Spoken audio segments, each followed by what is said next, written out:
think top D1 college football is better than the UFL. Yeah. Like, how are you gonna promote him? That's blasphemy. Fans are mud. The team's mud. The organization's mud. The only clean thing about that team is gonna be the stadium that they're gonna be in 2031. Turnover after turnover after turnover after turnover in this game. Like, I just saw a quarterback throw literally like 5 interceptions in a playoff game.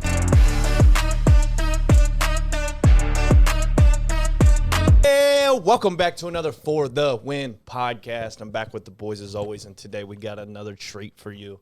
It was another successful weekend of playoff games. College football playoff championship just happened. We'll touch base on that a little bit in the intro. We got a couple new coaches around the league. We're also going to get into that because we got John Harbaugh, Kevin Stefanski, and as of last night, your boy Robert Salah got picked up by one of the worst franchises ever. What the hell? What up? What up, doggy? A paid actor. She decided to come down for the first time ever. But What up, dog? Because Caesar wasn't yelling. She thought she was gone. she probably smelled your sick ass walking all the way down here. She's like, what's that? What's up? All right. Last night we had CFP, Fernando Mendoza, and the Indiana Hoosiers against Carson Beck in the Miami Hurricanes. It was a fun game. Started off slow as shit. I was like, this is one of the worst. This is one of the worst playoff games I've ever seen. Heavy defense. But then ended up turning around. Ended up being a pretty good game. If you guys watched the end of it, you seen that Carson Beck did Carson Beck things. Saw it coming, man. Carson Beck for an interception was a lock. Dude, it was tragic too because if you watch the replay, Malachi Tony was wide open. He was wide open. They just waited one more second. He was fucking fading across the middle. But I was about to say, Indiana winning last night. Where does this put them as like overall teams that have won a championship? Top 5. Top 5 champions ever. Yeah. First ever 16-0. Dude, people were saying they was like the best team of all time, which I don't think best team all time, but I mean, I would say, yeah, you have a good conversation for them being top 5, I would say. Yeah. The only problem I have with that is that, like, Michigan just went undefeated and won their championship game, and it was just one less game than usual. Or I think it might have been 2 less games, something like that. But nobody even talks about them. And they went undefeated, beat Ohio State, won the Big Ten championship, did the exact same thing. Are people just saying this because it's Indiana and it's Kurt Signetti, or like what's the value behind that? Not entirely. I think so. I don't think so. It'll be because of the cheating scandal. You can't. That's an asterisk. Everyone in the sports community puts that as an asterisk. Well, like I saw a thing, people were like arguing like in the comments when they posted that because someone posted about Indiana being the best team of all time, and then like people were listing teams that like Indiana wouldn't be able to beat, and a lot of people actually mentioned 2023 Michigan. They were like 2023 Michigan would stomp them, and I was like, Stomp? I wouldn't say stomp, but Be a good game. it would be a good game. It's just because that Michigan defense was so good, like it was elite. Yeah, I know.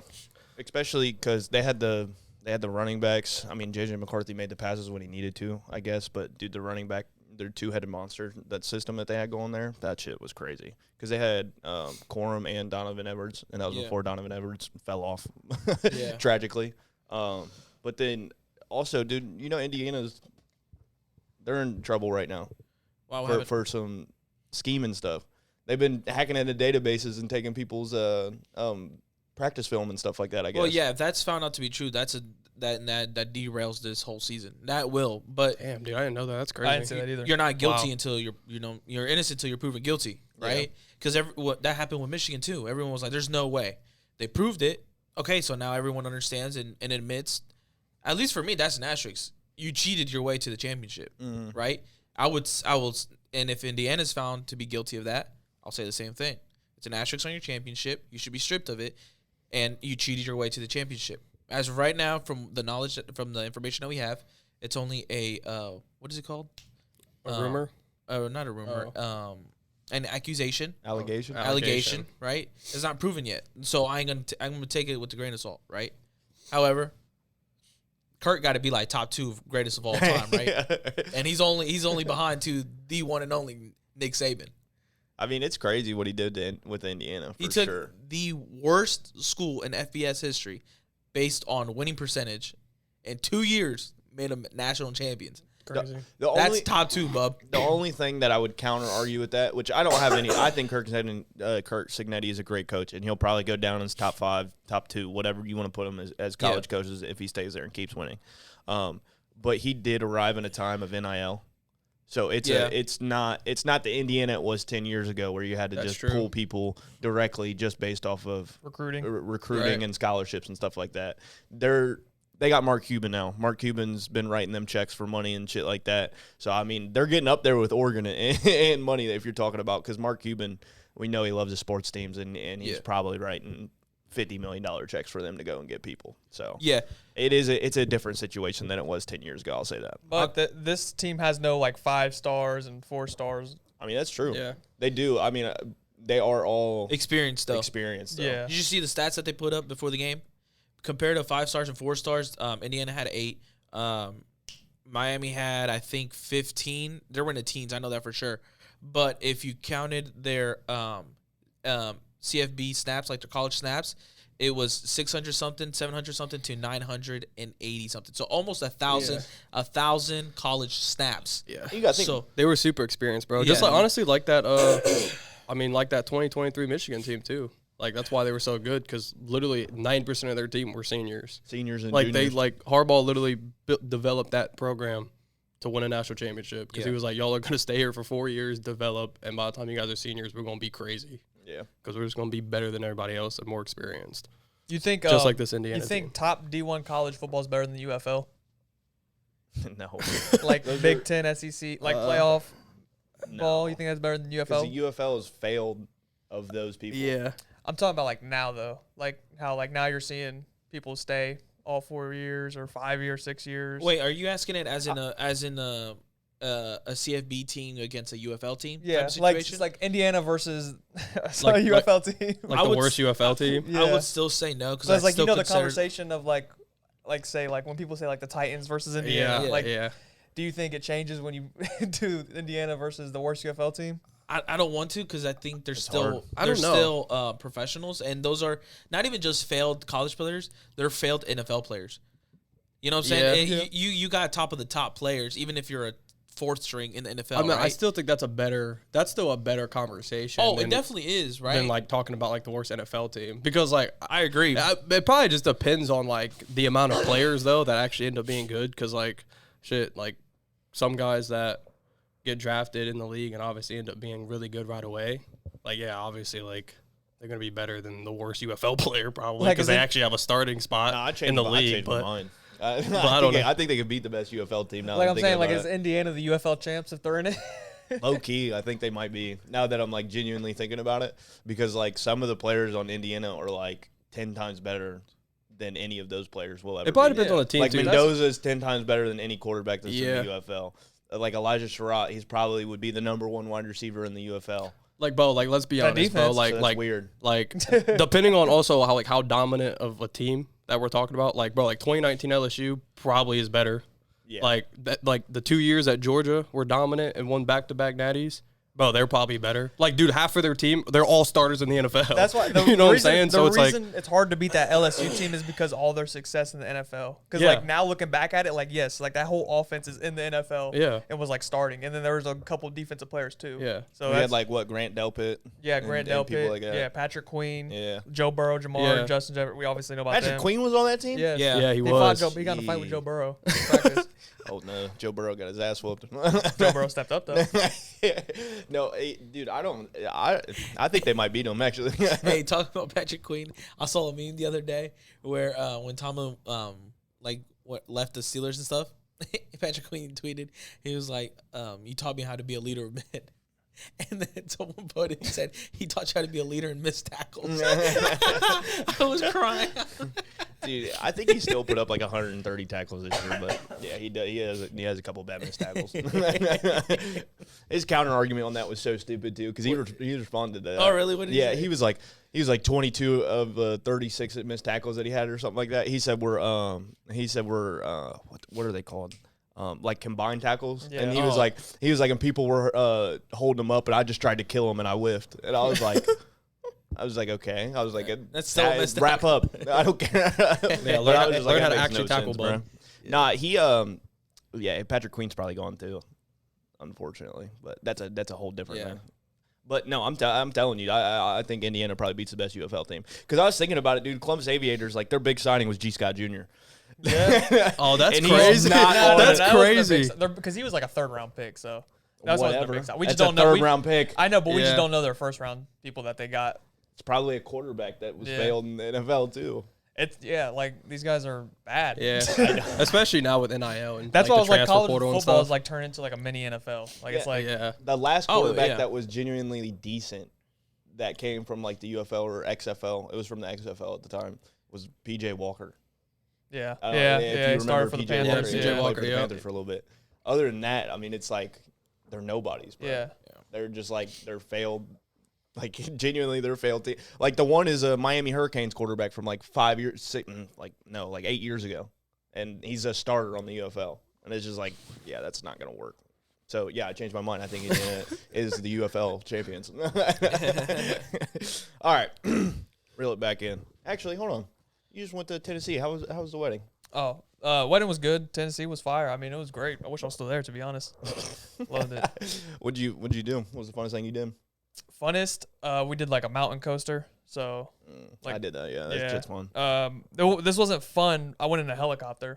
I rode in a helicopter. It was scary. No, I didn't like so it at she was all. not fun. I didn't like it at all. Yeah, you ain't really mess with it. Nah, it's you can just see everything. I Oh, don't no, like I it. like it. I've been on a helicopter before. I think it's cool. I didn't like it. I didn't like how I could see everything like under me. I'm just like, bro, I could like open this door right now. And jump I'm out. done. I didn't like it, bro. Yeah, And you can't think that way. but the thing was, it was like a small helicopter, so the wind was pushing it too. oh yeah, Yeah, and it was like a German guy driving me.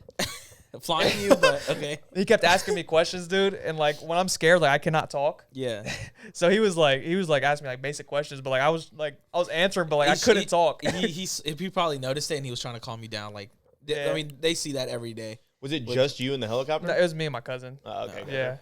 Yeah, that.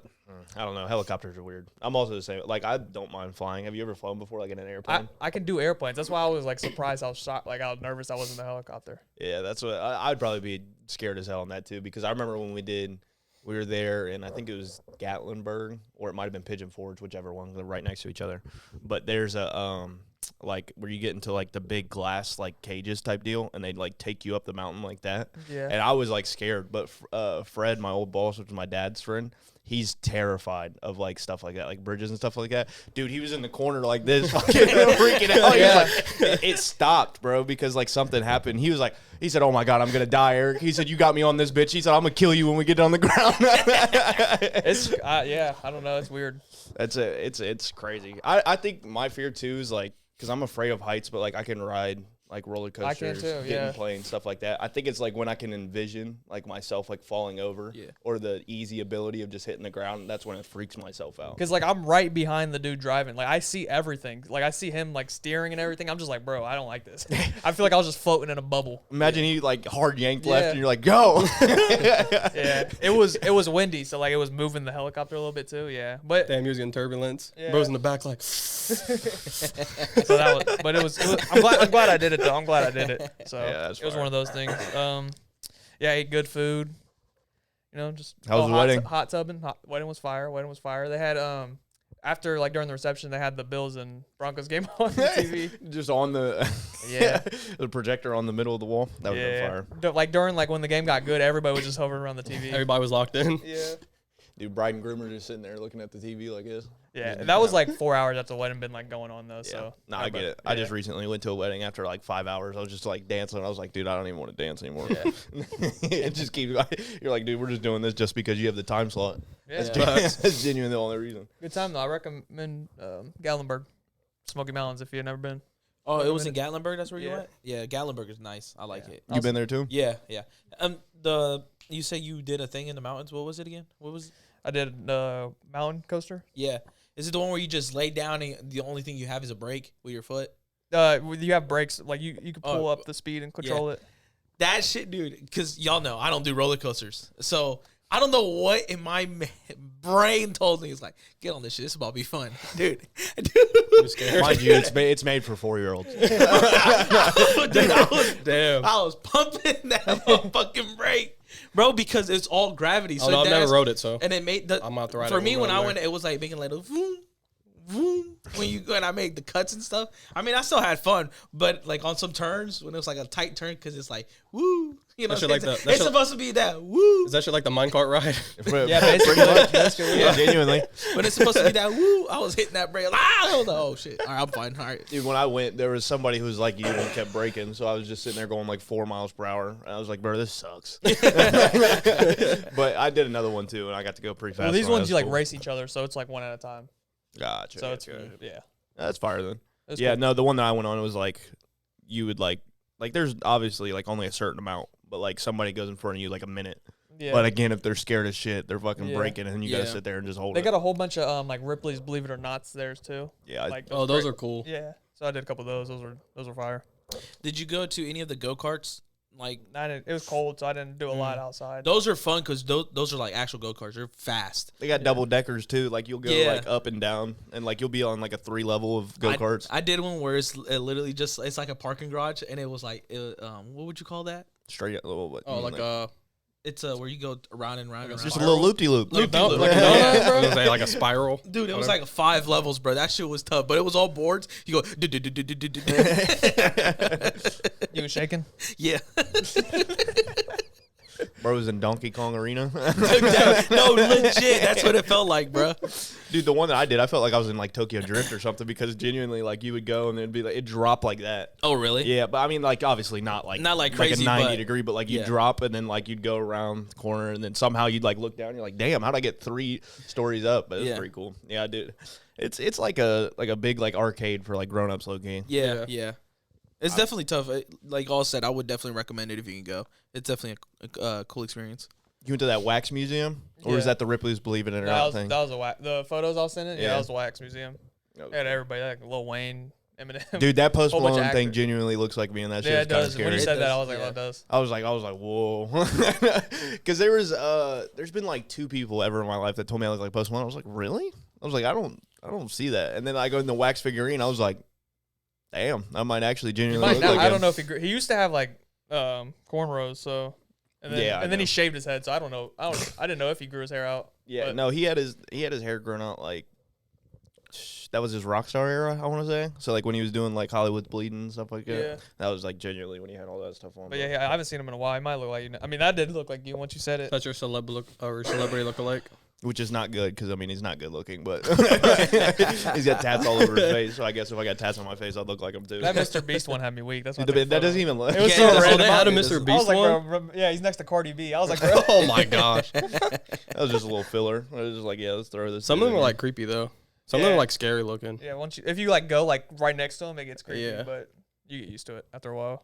Hell yeah. Well, I'm glad you had fun, man. Oh yeah. All right, let's get into what you guys came for. We are gonna head into our NFL headlines. Like I said, we had a couple coaches get hired. Luna, you got to pick one, man. We had a couple coaches get hired. We had a couple coaches get fired. We had a couple good games. We had a one blowout.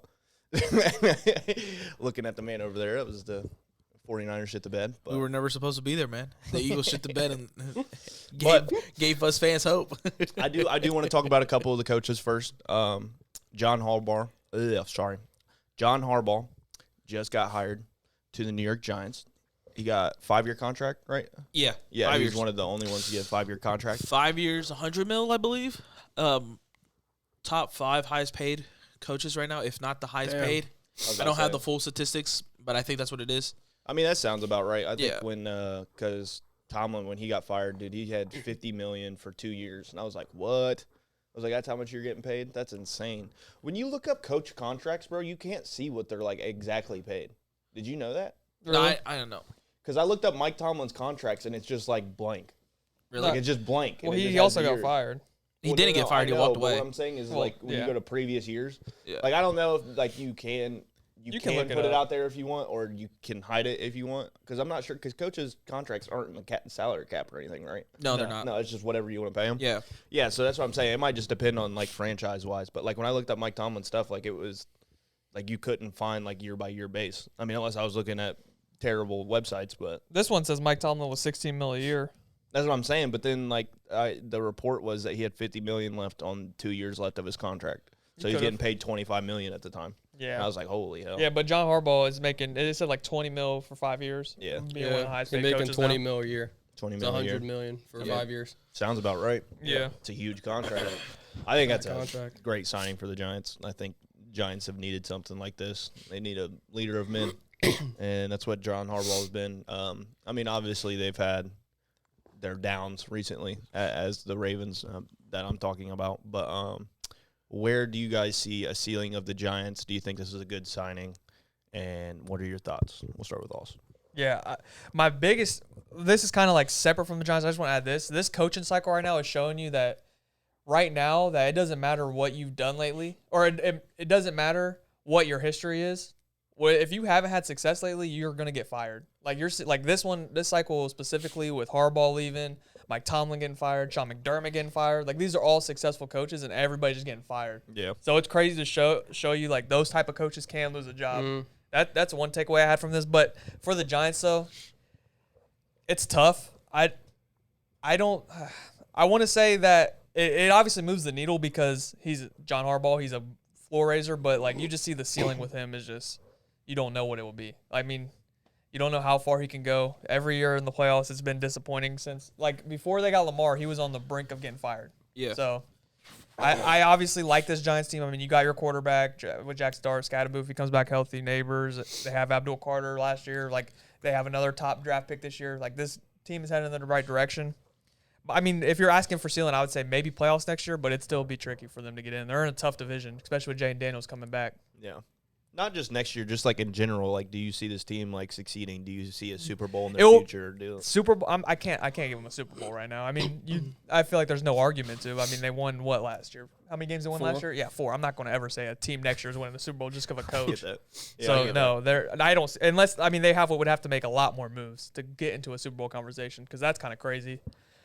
I'd just say playoffs right now, but like I said, they're probably going to be one of the toughest divisions next year with the Cowboys being them. If they can keep George Pickens in the building with Jane Daniels coming back, I still like the Eagles because they fired Petula, so they're in a tough division.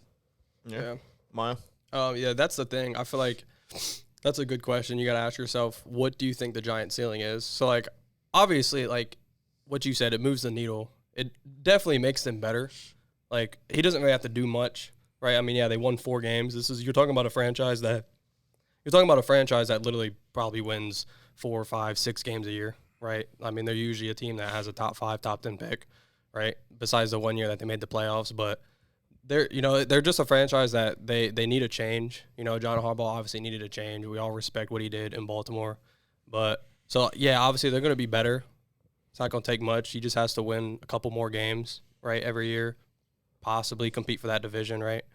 But the thing is, it's like, yeah, can I trust John Harbaugh though to like really like make this Giants organization like championship contenders? Because it's like he couldn't win with Lamar Jackson and Derrick Henry, right? So it's like unless he completely turns this franchise around and Jackson Dart becomes, you know, to that level, like what you said, I can't really trust a coach to, you know, I can't call them Super Bowl contenders yet. Yeah. But like I do want to see them make that leap though. Like, yeah, compete with your division, maybe make the playoffs, see what you can do. I mean, they have young talent. If he can develop all these young guys, I think he is a leader of men. I think he is respected in the locker room, and that's what they need. But yeah, like I don't know. I think maybe right now their ceiling, I'm gonna say like next year. I don't know if they make the playoffs, but I think they could win like 7, maybe 8 games. I see them like fighting for a wild card spot next year. Yeah, they need to be better than what they were this year. But also, you know, obviously like they got to stay healthy. You know, like Jackson Dart, he looks like he's gonna be their guy. Malik Neighbors, like he's a problem when he's healthy. You know, he's borderline top 5 receiver. Their defense, if they really can just fix a couple holes in the draft, like these next 2 drafts, especially this one's going to be really key. I mean, you shore up that offensive line a little bit more, get a good secondary. I mean, yeah, they can look really good. But it's just like, I don't know, John Harbaugh couldn't win with Lamar. He couldn't get over that hump. So it's like, what makes you believe that he can do it with the Giants? That's my question. But I think it definitely makes him better, of course. That's where I'm at. That's my thing. Caesar? I mean, Jeremiah just went on a 10-minute spiel that kind of covered every basis that you needed to cover. That's right, buddy. Sometimes you yeah, go for last. sure, for sure. John Harbaugh makes him, I think, kind of the same. He hasn't done anything really in recent years. Missed playoffs with a top 5 quarterback in the league in Lamar, someone that isn't just a good quarterback, is also a mobile quarterback that can go get you 50, 60 yards rushing alongside Derrick Henry, who can get you 100 yards rushing, right? I will say the defense is better in my opinion just because they're younger, right? So you can mold them to exactly what you would want. But it's really only defensive line. They got no secondary. So like Maya said, they need to go get corners. They need to go get safeties. They need better offensive line. They need another weapon alongside Neighbors. I just named a lot of things that they need, right? So that's where I'm coming on. Like, I'm trying to hit on that. I'm saying that a lot because, and I'm repeating based on what they said because that's what the Giants need. I don't even see them competing for a wild card, to be completely honest with you. I think this is going to take a 2 or 3 year development. Yeah. One thing I'll add before Tyrus goes is that he's not a defensive-minded or an offensive-minded coach. He's technically just like he's kind of balanced. He got hired from special teams. That's what he was a coach of. Yeah, so he's technically just like basically a CEO, basically. Like he's just gonna a GM, basically. He's a CEO. Basically just like a GM, basically. Yeah. He's just gonna oversee everything. So he knows ball. He does know ball. He knows how to hire people. Like, he usually makes good moves. He's a leader, so that's really what you bring in. But he doesn't give you an offensive upside or a defensive upside. Exactly. Yeah.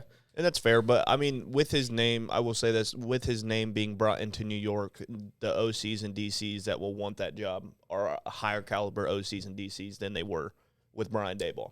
I will say that. I believe that. I mean, if they believe in like what what he's doing, if they believe in like the product he's going to bring there, probably. You're saying they'll bring in high-value OCs and DCs. I feel like high-value OCs and DCs are going for head coaching jobs. That's what I'm saying, but there's up-and-comers. So there's there are. Like, you got the Rams, Shalice. He's literally like... he's looking for a head coaching I know, job. he's looking for a head coaching job just based off of the fact of how well the Rams have been doing, how well the offense is, how much he has to do with that. Yeah. But Shalice is looking for a head coaching job, but I don't know if he'll get a head coaching job. Right. His next step will probably be to follow Shula wherever he goes and be an OC, and then go from there to see what they have. Yeah. Because the problem with the NFL is they want to see, if you have no name, they want to see what you've done in the past. What I'm saying is that John Harbaugh has produced a couple of defense coordinators. Now, he's like the same with Tomlin, where he has like no really major coaching tree behind him. Mm-hmm. So I mean, that's a different thing. I will say New York is a higher profited team. Yeah. So the Giants being in New York is a big market. Yeah, massive market. John Harbaugh has a name. It has a heavy weight to his name. Yeah. So people will want to go play for that, I believe. I don't think it's heavy. It's good. John Harbaugh? It's a name. I mean, it's obviously a bigger name, but I mean, it's probably the most wanted coach out of this coaching search of available coaches. That's fair. It's definitely a heavy name because it's a Harbaugh name. It's a Super Bowl name. It's a historic name. It's a well-solidified team name. You get a serious guy with the name Harbaugh. You see it with his brother, right? The only problem is, besides his brother, there is no actual production, right? That's what I'm trying to say. I get what you're saying, but don't act like there is no effect to it. There is no kind of like biasness, or there is no kind of like historic meaning to that name, because John Harbaugh is a historic NFL coach. So we got to give him respect to a certain sense. However, no one is in the wrong to dink him on all that historicness, all the past. Where's the now, right? That's where I agree with you, where I was like, that's what I'm saying. Like, I don't think it's a 1 year flip around. I think it's going to be a 2-3 years. Plus, and that's based on the moves he makes. Plus, I feel like sometimes, like, when you have a guy like Harbaugh and, like, now Tomlin, like, when you got a long tenured coach that they've been coaching in the league for a long time, they've coached for the same team, right? Like, the thing about Harbaugh is, like, that's what we know of Harbaugh recently. Like, he hasn't been able to get over the hump. Like, the thing is, he's now going to a team where we're now going to see Harbaugh pretty much, like, completely rebuild an organization, right? Mm-hmm. Where he didn't necessarily have to do that with the Ravens because he's been through, like, because he was there for so long. It's kind of like we saw, like, of course, like, we saw the Ravens, go through adversity, but then we also see them be elite and win a Super Bowl and then rebuild it again and then build another Super Bowl team. But, like, his situation, like, it's not going to get better than what he had in Baltimore, let's be honest. Yeah. With what he had. It's going to be hard to. Like, the last 2-3 years, we were talking about the Ravens being Super Bowl contenders every year. Like, they were one of the best teams in the AFC. So now it's like we're going to see him in a different form. Like, can we really see now what can he do with a team like the Giants? Like, that's real adversity right there, you know what I'm saying? I will say with the Ravens, I don't think I was completely – like, I understand that people put it on QB and coach as the most two important people that you put it on when they can't get it done. we can pinpoint multiple plays on them not being able to go to the Super Bowl, and those were player fuck-ups. Like Mark Andrews dropping the 2-point conversion, that moves them on from that game. Yeah, Tyler Loop missing that field goal, that puts them into the playoffs this year. I mean, and there's other instances. There's been multiple other instances where the game goes the opposite way. Tyler Huntley against the Bengals when he jumped over the line and, and Hendrickson took it from him and took it back. Like, he put Tyler Huntley as in a position to win a playoff game against the Bengals. Like, Harbaugh has done the best with what he's had, in my opinion. I was saying he's a floor raiser. Yeah, he's a floor raiser. That's what I'm saying. But like the Giants, I'm not arguing that the Giants are going to be fantastic next year. Like, I'm not arguing that at all. I think they have a bright future. I think John Harbaugh is able to build this team into something fun. Now, it can go the opposite direction. It can be just a terrible fuck-up, and he's fired after 3 years. But I don't believe that. I think that John Harbaugh raises this team, it's a young team, into probably a scary team in the next 2 to 3 years. Okay, that's fine. I think this team was going to develop good regardless of who they brought in, so that's the number one thing. So, but it just I get what you're saying. His historic. It just he's made so much like the playoffs and everything has just been so not like moving me. Like, this is the first time a team was the Super Bowl favorite going into a season and missed the playoffs.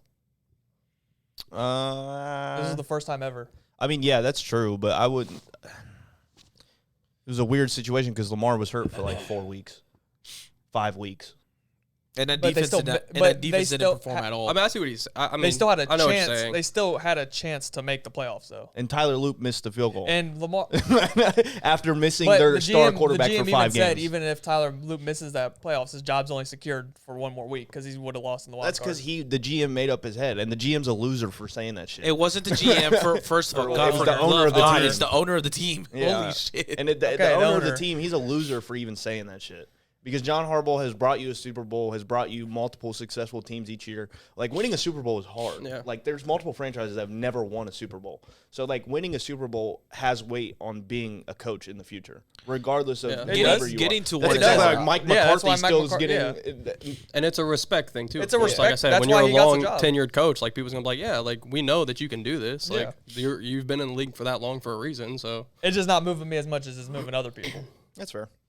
I mean, you can have that opinion. Yeah. Everybody's got opinions, just like assholes. But, yeah, I mean, if you got basically we're on the side of John Harbaugh is a good coach. Right. Mm-hmm. Good coach. Yeah. And they might be a good team in 2 to 3 years. That's what we're assuming. And I put might because some people, this guy, isn't really moved by it. But, you said you brought up Super Bowl first, and I was like, no, I said, do you think? Like, I was just saying, like, what is the ceiling of this team? It is a valid question. I answered it truthfully. No. Okay, that's fine. I mean, I also am not going to stamp a Super Bowl on this team. Like, there's still multiple question marks around this team. They are very Their raw. secondary is awful. Yeah. They're like, if Malik Neighbors comes back and is able to be Malik Neighbors, like, that's a whole different type of situation. What are they doing in this draft? Are they going to draft Cardinal Tate or are they going to draft Arvell Reese? They're going defensive line still. I'm like, why are we doing that? Like, you talking about Arvell Reese? Yeah, just Arvell Reese, just defensive line in general. Like, I'm like, dude. Probably just to secure it for the future because those are just mock you can drafts, move. Those are mock drafts, but I mean, it's just they're in a weird position because like the best available people are edge rushers and wide receivers and like offensive people this year. It's not like they just don't they don't need. And that. I know, but you're not supposed to draft draft. What is it? Safeties and like stuff like that high because you can miss and whiff on them. I mean, if I'm them, I usually go wide receiver or corner. Probably wide receiver because they could go wide receiver. Yeah. Like I've seen multiple mock drafts where they take Cardinal Tate at 4. Even not even wide receiver, they can go offensive line too because they need help on offensive line. Yeah, they can go offensive line. Yeah, for sure. They need offensive line. I know. It's Jordan Tyson, right? That's his full name. Yeah, that's another good one that they should go. I don't know if he'll go top 3. So if they're at 4, I would say go Jordan Tyson. I think he's a better prospect than Cardinal Tate. No disrespect, Tate. Love you. But I'd take Jordan Tyson. I think Caleb Downs is cool going. Like I get people are saying safety's not that valuable, but like that's what you need. And I mean, that's why I agree. Yeah. I think he's valuable. I think he's more valuable than what he is. When he becomes a 10-time Pro Bowler, then it's just like nobody's gonna look at you like they're saying he's literally like one of the best safety prospects like all time. But look, Where did Kyle Hamilton get picked up at? Kyle Hamilton was like 10, Yeah, see, 12 range, 14 Yeah, I maybe. want to say 14. I think he was. he was in the I think he teens. was. I I think he was I 14. think he was middle of the pack. I think he was 14 overall. He was the best. He was the best safety prospect at that time. Yeah. He's the best. One of the better safeties. One of the best safeties in the league. He's right probably now. the best safety in the league. Right. Yeah. It's just not a position that's very like highly valued That's at true. all. Also, a lot. I mean, if I'm gonna be honest with you, if I'm a GM, top 15 picks aren't always gonna be a fill my need type of situation. If the guy that I needed and that I wanted is gone, I'm going best prospect available at that time, right? But now, if there's another player like that I need, obviously, and that is a higher, I'm gonna go with them. But like, if it's a position where I need safety, but also there's a fucking potential all-pro receiver, I'm going receiver, and I'll figure out the safety position later. Well, that's That's what I'm saying. You know what I'm saying? Like, I would want them to go that route. I wouldn't want them That's to what go but I'm Caleb saying. Downs They have route. so many question marks. It's not like But I why won't- they have so many question marks. Don't go DN right there. Oh, I get that. Yeah. I'm not. Like I don't think you should go. I don't Arvell Reese. understand. I don't understand the Their Arvell linebackers Reese. suck. I know. So like they're like it just depends on what you're gonna do with Arvell. Like people like. Do you think Arvell's a he's better ju- pass rusher than he is like just like No, I think he's a better linebacker. Okay. But I mean, I think he's just a great player. He's, Like like, I think there's versatile. like he's a Yeah. versatile player, and that's why he's so high because you can move him into an edge rusher, or you can move him back in pass. I mean, people like, are comparing him like Micah. yeah, it's like Yeah, a, but- it's like a Micah But Parsons the type thing deal. about Micah is he became better on the. That's why I think Arvell Reese is going to end up being just a DE because Yeah. Well, and that's what people are saying. They're like, what is people's obsession with trying to make this man an edge rusher? And it's because like edge rushers are so valuable to play in the NFL right now. But like he genuinely is just a linebacker right now. Like he Yeah. does blitz, he does come up, but like if you look at him half the time, he's in the linebacker position in pass coverage and stuff like that. And he's a great run defender. But like I don't know what people's obsession is with doing that. I don't know what it is, but for some reason they're trying to make him into an edge rusher, and probably wherever he goes, he probably will. But that's I don't know. I mean, to be fair, I didn't even know about Arvell Reese until this year. Like I think that was Oh, yeah. everybody, but Yeah. like he broke out into this such successful, versatile player that I think he's in a plug and play type of position. Mhm. So I mean, that's why they value him so high, and that's why you see him going top 5. But again, like I still think if you're going edge rusher, like I think Ruben Bain is better than Arvell. Yeah, Yeah, but I for think sure. I think he's As top a, two like as a pick. true pass rusher. Baines Yeah. him. Yeah, that's what I'm saying. Like, But I think he goes to the Jets. I don't think he drops to the Giants. who Ruben? Yeah. They have Ruben like because he's older. I think Yeah. I think he's a 4th-year senior maybe. I'm not sure on Ruben. I'm actually gonna be completely honest with you. Yeah. But they had him going like 8-9. That'd be 8-9 crazy. range. But I mean, again, these are Obviously mocks, 10. yeah. 8, Mocks. 9, 10? 10. 10? 10. Y'all are getting Texas Tech edge rusher, but Bro, I'm not gonna lie, I would not be mad at that. no, you shouldn't. Just He's- don't, He's really just good. don't fuck it up, man. That's all I'm asking for. Or going offensive guard, but no. Please don't. Running back. Yeah, running back. Hey, Jeremiah Lovett, Tim, that'd be fire. He's going to Chiefs. I know. But no, I mean, also, it's weird. This draft's going to be weird because the Jets need a quarterback, and they lost him. Because Dante doesn't Yeah. want to go to the Jets, and Yeah. he went to Oregon again. So, I Yeah. mean, Unless they just This- run Ty Simpson. I don't think you draft Ty Simpson. You would rather trade back and get Yeah. Simpson. I mean, That's what I would if do. that's fail. Yeah, that's you possible, don't yeah. reach for him. Yeah, you don't Yeah. reach for him at Yeah. all. There's no way. I Yeah. haven't seen enough to Literally reach for him. everyone is saying that how he played himself out of the top. I mean, in the first round, out of the first round. There's no way you reach I mean, for yeah, him. he did. Just because Dante Moore didn't. You know what I'm saying? Yeah. I would rather miss on not picking him than reaching for him at number 2. Dude, that's how you get fired as a head coach and GM. No matter how many years you're in Yeah. on the contract. But I mean, honestly, I'm pretty sure this is first year for the new GM. Right? I mean, honestly, They're still- yeah, I think they this is just new. they Yeah. got rid of everybody. I thought. Well, him, Aaron Glenn, and No, this is year 2 for them. yeah. Well, year 2, It's- but yeah. whatchamacallit, they hired a team to do their decisions for them and stuff like that for like GM wise. Like I don't think they really like put all their stuff in it. It's like the 33rd team or something like that. that's what They they call hired him. like an outside source to go through because they've been not successfully. They've been historically bad on making picks and selections that they go through like I don't know. There's some new thing like where people hire outside sources to make picks and stuff like that for them now. So That's what they they don't did. like It's called like the ChatGPT? 33rd yeah. team So or they don't something like rely on just one GM to Yeah. make decisions. That's what you're saying. that. Yeah, pretty They're much. ran by a community, Pretty much. like the Packers. Yeah, like the Kind of. They got their fan base is running that team. Oh, they're doing a damn good job. Yeah. All right, but yeah, I mean, we're way off track. We're talking about draft right now, so let's reel it back in, and we're going to talk about another hire. We had Kevin Stefanski, offensive mastermind, go to the Atlanta Falcons. The Atlanta Falcons are still in a sticky situation. They don't know who their quarterback's going to be based off of play from last year, his 5th ACL injury, and Kirk Cousins actually not looking that bad towards the end of the year on the Falcons. Is this, again, good hire? Where do you see him in the next 2 to 3 years? Ceiling of the Falcons next year, also. See, I like this Falcons team. Like, I thought this team should have made the playoffs, like, this year coming in. Like, I'm very high on this Falcons team. So, I believe they should have waited, though, until, like, some teams got out of the playoffs, like a Seahawks got out of the playoffs or a Rams. So, like, Clint Kubiak or, like, the Rams coordinators that you're talking about. Yeah. I feel like they should have tried to at least get interviews with them before making decisions so quick against Stefanski. Now, I don't think Stefanski is that bad. I think he was able to do a lot with the Browns, probably more than a lot of other coaches would be able to do. So that's a plus. We just don't really know what his ceiling is because he hasn't been on that. He hasn't been on that type of team. Yeah. Mm-hmm. I am very excited on this Falcons team. So I believe they'll make the playoffs next year because their defense is up and coming. They absolutely hit it out the park with their draft picks on defense this year. Yeah. So that defense is only going to get better. And obviously Bijan. He's one of the best running backs in the league. Drake London, just the quarterback is the only thing that they have an issue. But I think this Falcons team should be a lock for the playoffs next year. All right. That's valid. Maya? Yeah. The Falcons. Here's the thing. You're talking about a team that, like, I'm pretty sure they haven't made the playoffs in, like, 8 years in a row. Something like that. Like, it's – Since the Super Bowl. yeah, like, it's getting to the point where, like, you know, they were meant for a complete change because nothing was working. Yeah, like, since the Super Bowl, I think that was the last time they were in the playoffs and they made the Super Bowl.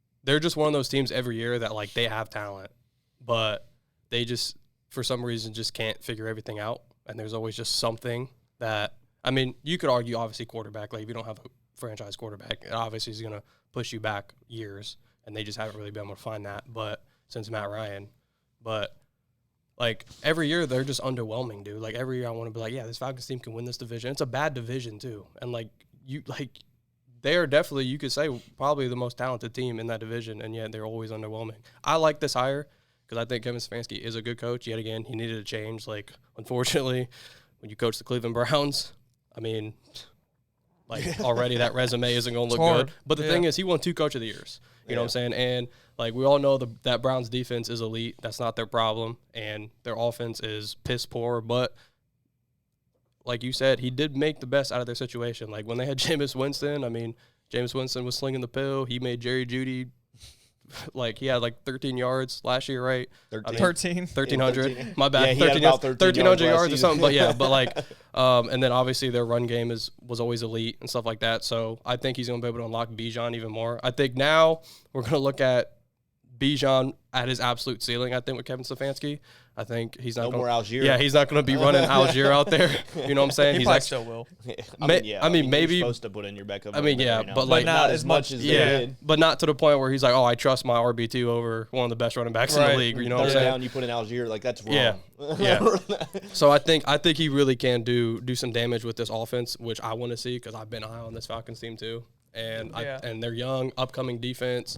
And the thing is, like, can he win a couple extra games next year? Like, in a bad division? I think so. Like, they weren't that good this year because they lost a lot of games that they shouldn't have, and they still won, like, 8 games and still had a chance to win that division because it was so bad. So, yeah, like, do I think he can pull out 10, 11 wins next year? Yeah, I think so. I think it's a good fit. Yeah, I think it was kind of rushed a little bit, but I think because we know who Kevin Stefanski is, because, like I said, what he was able to do with the Browns, I think they were like, oh, hey, like, we're better than the Browns. We want someone like Stefanski that made that situation pretty good. Took the Browns to the playoffs. We're way better than them. Let's see what he can do with us. Yeah. So I like it. I think it's a great hire. I understand the rushing part, but also it's like you're against the grain here. You don't know. A lot of the other OCs are getting a lot of traction and getting a lot of attention. You didn't want to miss out on a good hire, right? I think it's great because it's a better team, obviously. I view the Browns kind of like a Jet situation. Head coach is only going there to tarnish his career. Unfortunately, the organization is just bad. He did do a lot with them, though. He took them to the playoffs. He had some success. 2 coaches of the year. That offense is young, right? The only thing he is missing right now is a quarterback. However, that's the only ding I have, really. Stephen A. said this when he got fired. He had 30-some not 30-some, but he had quite a bit of quarterbacks. I can't remember how many quarterbacks he had under his tenure, and not a single one could he really do anything major with besides Baker. But that was it, and they let him go. So we have to see him pick the quarterback that he wants, because also he didn't really get to, in my opinion. Baker was already there when he got hired. The owner traded for Watson. He wanted Dylan Gabriel, but Dylan Gabriel wasn't like the best option. He just wanted a quarterback. That's the only question mark I have about him, is the whole Dylan Gabriel thing. So that I'm just waiting to see. All right, let's see him pick his quarterback, and let's see what he can do with it. Right. Well, you're not going to draft a quarterback.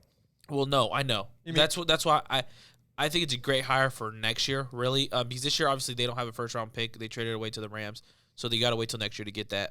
Or, I mean, if they can get Ty Simpson in the second round. So you're just completely off of Michael Penix. You don't think he could do anything? No, hell no. I mean, I don't think he's been good either. It's just like, I think this is a. I said this when I was joking about Dylan Gabriel. I think left-handed quarterbacks are one of the most like horrible quarterbacks in the league. It's just everything's flip-flopped. It's like no one's really used to that. Like, it doesn't work in the NFL. The only quarterback that was left-handed that worked was Michael Vick, but that was also because he was running. Hey, down chill, Kurt Warner, bro. Chill. He was running down the field doing all that. Tua. He was an anomaly. Tua, don't say What? I knew that Tua was about to come up. Don't do that. No, I mean, We that's all know about Tua. Yeah. I mean, I'm not going to sit here and count him out just because he's left-handed. But I mean, you're not. I don't think you're wrong. I think it was just funny because you're like completely just counting him out. Like it's over. So I'm done with him. I mean, I'm going to be completely honest with you. He's old as shit, he's too. He's not playing next year. Michael? I don't Why would think he not he'll play. Like, because, I mean, one, he had an ACL injury. Yeah. That's it. They have so, to play I mean, Michael Penix. They have to at least see.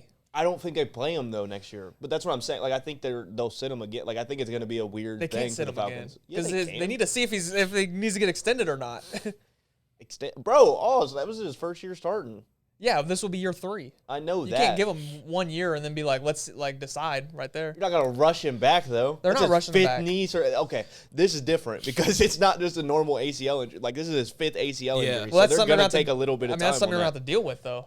I mean, I understand that. But Yeah, what I'm no, saying wait, is you know you're what, not gonna rush Tyrus? him back. It's gonna be shitty when I'm gonna say this, but you know what? Yeah, just trot him out there. Go ahead and let him let him get his 6th fucking ACL injury. I mean, that's just something you have to figure out. Is this dude injury No, prone? I mean that's facts. You I have to mean, like figure it out. Definitely it's kind of they drafted him injury prone. I mean, yeah. it's kind of a bad situation though, because like that's honestly like the biggest hole that they have is like their quarterback. So Yeah. they're like, it's like a panic move for them. It's like, what do we do? Like, we have to either ride with Kirk Cousins, who we paid a bag for, who's 40 years old, but our offense is so good, so maybe all he has to do is be a game manager, or do we play the guy that's injury prone that we took top 10 that we think could be our future? Yeah, I'm not That's saying a play problem. week 1. I'm just saying eventually that next season he has to start. But then you're in a weird situation because what if Kirk Cousins comes out and he's just dotting that shit up? Then you're not going to play. then- Michael Yeah, Penix. then I mean, Yeah, yeah, then you got you move off of you got to Mike. start, I think bro. Kevin Stefanski can get Kirk Cousins back to where he was. Like, it's definitely first half of the season, Falcons in his first year. It's gonna depend on what he wants. If he wants to compete now, then he'll start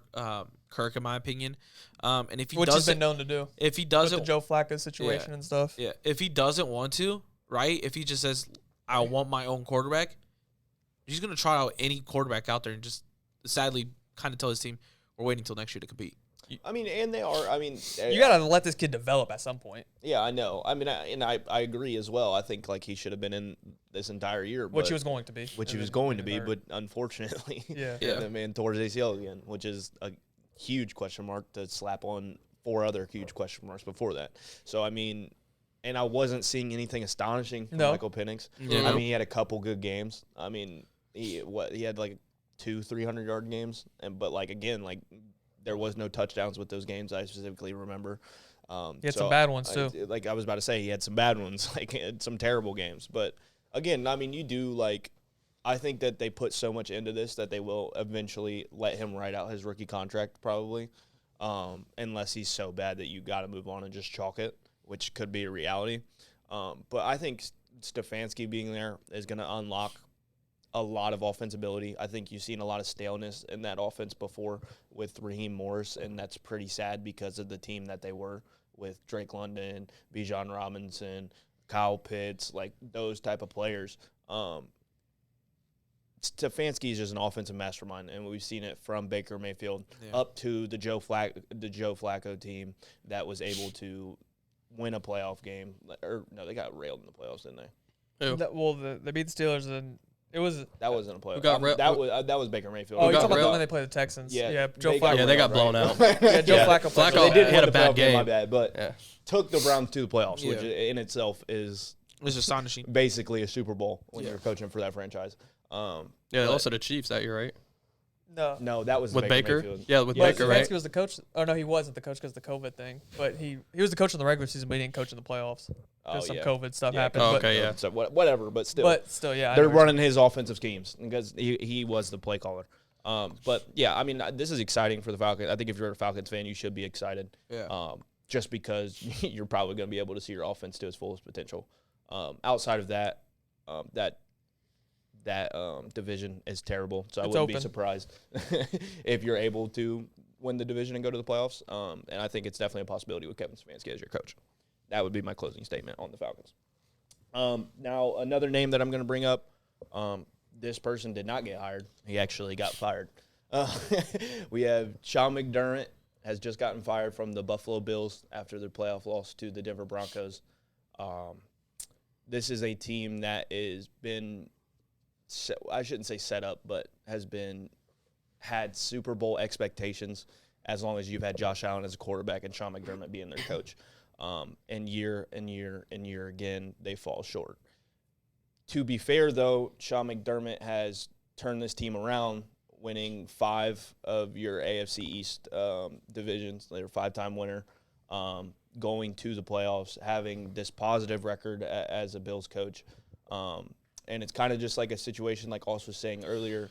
It's that no matter how much prior success that these coaches have had, it's what have you shown me recently? And it's been that you can't get the job done. This loss this weekend was probably one of the not his fault. Right? This has probably been the least of his faults in prior losses that they've had.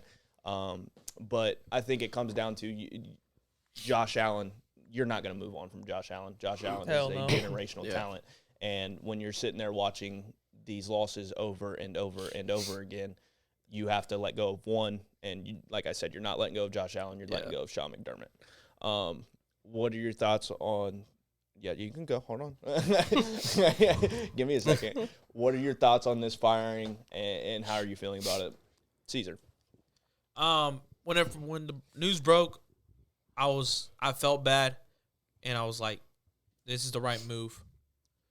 However, I did spend about 10, 15 minutes on my phone waiting for the other news of the fucking GM getting fired, and that never happened. Yeah. Other than that, he got promoted. Yeah. So this I saw that is too. That's crazy. by far the most stupid thing the Bills organization can do. Reason being is, I understand the Sean McVay firing. 8 seasons. Sean McDermott. Sean McDermott. My bad. Sean McDermott fire. I understand it. It's time to change scenery. You can't get it done. Fortunately, like you said, this game is probably one of the biggest games that wasn't entirely on you, right? And I'll hit on Josh Allen in a little bit. But come on, bro. You have a coach and a quarterback that's pleading and praying for a damn receiver for you to do something before the trade deadline, and you like, nah, I'm cool with the team that I got. Brandon Cooks. I'm chill. Brandon Cooks. I'm confident with what we got. It's shown statistically that you need a number 1 receiver to compete, but I ain't gonna give you that. I ain't gonna give you that because you got James Cook. You good. That's all you need, right? The biggest move that he did as a GM was bring in a hurt Joey Bosa. Congrats. He made it majority of the season. He ain't do shit in this playoff game. What did he do? Give the quarterback pressure? Obviously, didn't do it. It wasn't that much of a needle mover. Like, what are we doing, bro? Did you know? I want to butt in because you brought up Joey Bosa. Yeah. You know, on the last PI call, the one that was on Tre'Davious White, that basically ended the game. You know how people were pissed and like being like, obviously that was a blatant PI, regardless of what people were saying in the comments. On that exact same play, Joey Bosa had a dumbass roughing the passer on the same call, and then they didn't even like bring it up. Yeah, I just wanted. So he was gonna cost them the game in the same way. Regardless, So it's just like, how are you gonna fire McDermott, Sean, and you're not gonna fire the GM? Like, how are you gonna promote him? That's blasphemy. Besides Josh Allen, I saw it the other day. I think he's done 56 or some picks, not a single one a Pro Bowl, let alone All Pro. Dude, it's bad. Like when you look He at the list cannot draft. But now you're gonna give him the keys to pick your next coach because now he's leading the way, right? He's good. The next coach is his pick. Just so you know that. I think they already got their next coach lined up. Well, guess what? It's because of him. I was about to say they get their pick of the crop because He's coaches picking are the gonna love coach. Josh Allen. Yeah. Well, I think they're just gonna promote Joe Brady, which I think will be very smart. That'll be smart. But what would have also been excellent would have been generational decision if they fired his dumbass. He shouldn't be. He shouldn't be the GM. You made the zero move to help your offense. It's historically bad on the draft process. Literally, like all of their players came from one draft, and that was the year that they got Cook and this is even sad, Shakir in the same draft. Other than that, I mean, it's been bust after bust after bust after bust. Yes. Since 2018, I think it is, or 2019, whenever he was the GM. Yeah, so that's it's just a generationally bad GM on that part. And I agree with you because I was going to bring that up too. Was the GM? It's just it's astonishing that you allow that man to come back after seeing all of the failure that has been brought to the team. And the two biggest question marks was Sean McDermott messing up historically in playoff situations in the past, and the ability to not get talent. And you watch these two, and you're like, yeah, let's actually the guy that's been able to help us win games and help us win divisions, let's get rid of that guy. And the guy who hasn't done shit to help us with it. Yeah, you're gonna promote him. Historically bad. Let's promote this guy. So I mean, that's just a bad decision in itself. So I saw this. I should have screenshotted it, so I had to find it again. But so here's a list of all of the wide receivers that Brandon Beane have signed, right, in free agency throughout the years that he's been there with Josh Allen. So Isaiah McKenzie, Emmanuel Sanders, Brandon Powell, Lance Lenore, Steven Sims, Jamison Crowder, Cole Beasley. Decent. I'm kind of skipping through guys I don't know. That was bad. That was old. But Cole like, Beasley. you got Chase Claypool, Marquez Decent. Valdez-Scantling. I'm skipping over guys I these don't are know. bad. Yeah, these are bad. Joshua Palmer, Laviska Shenault, Elijah Moore. Yeah, it's a long list, and some of these guys I've never even heard of, right? So it's like, yeah, that goes to show you like how bad it's been. Like, you can't even get your franchise quarterback a competent wide receiver, besides like Stephon Diggs, obviously. But other than that, like, it's been horrible. Like, can't hit on drafts, like what you said. Can't sign just a decent wide receiver in free agency. Like, that's all it takes. And this list is insane. You're trying to tell me you couldn't give up the 4th and 5th for either Shaheed or Jacoby Myers, which was just given for them? Or Yeah. a 3rd and a 5th? I remember I said on here they need to give up 2 firsts for Jalen Waddle. When we were on the pod. Genuinely, all that man needs is a number 1 receiver. Exactly. Yeah. That's all he needs. I mean, okay, I can't say that because he'll probably somehow come up short again because that just seems like it's a curse on Josh Allen at this point. Also, his play in this game wasn't technically the best and probably is the reason that cost him the game. But, dude, give him some help. That guy, that's genuinely what you need. And to keep the guy that hasn't been able to do that is disgusting. Also, go ahead. Your thoughts. Yeah, I remember I said this at the beginning of the season. I was like, I predict that Sean McDermott will get fired because I predicted yet another Bills playoff collapse because it just seemed like it was heading in that direction anyway. So you guys pretty much hit on everything. I think it was just the time ran its course. Yeah. Yeah, I definitely think, because, I mean, we used to be too, when we were watching their defensive collapse, because Sean McDermott's a defensive mind. When we were watching that, we're like, dude, how the hell is he still here? Because, yeah, he wins those games and allows them to win their division, but, when it came down to the playoff losses, it typically was always in fashion Sean McDermott costing them the game, either on defense or with questionable calls or whatever they have done. So, I mean, this, like you said, it ran its course. It was time to move on from him. But, I mean, he's still a good coach. I'm not going to sit here and say he's not because he transformed that team around. But, like I said, the GM one, that's the biggest head scratcher in this entire situation. It just genuinely makes no sense. We're going to come out and he's probably going to draft yet again other busts. Yeah. They definitely need to go wide receiver, but they probably won't. I think Maxwell Harrison was a good pick. He just needs to stay healthy. I was about to say he got hurt, so I mean, under bust, injury falls under that because I mean that's just genuinely what happens.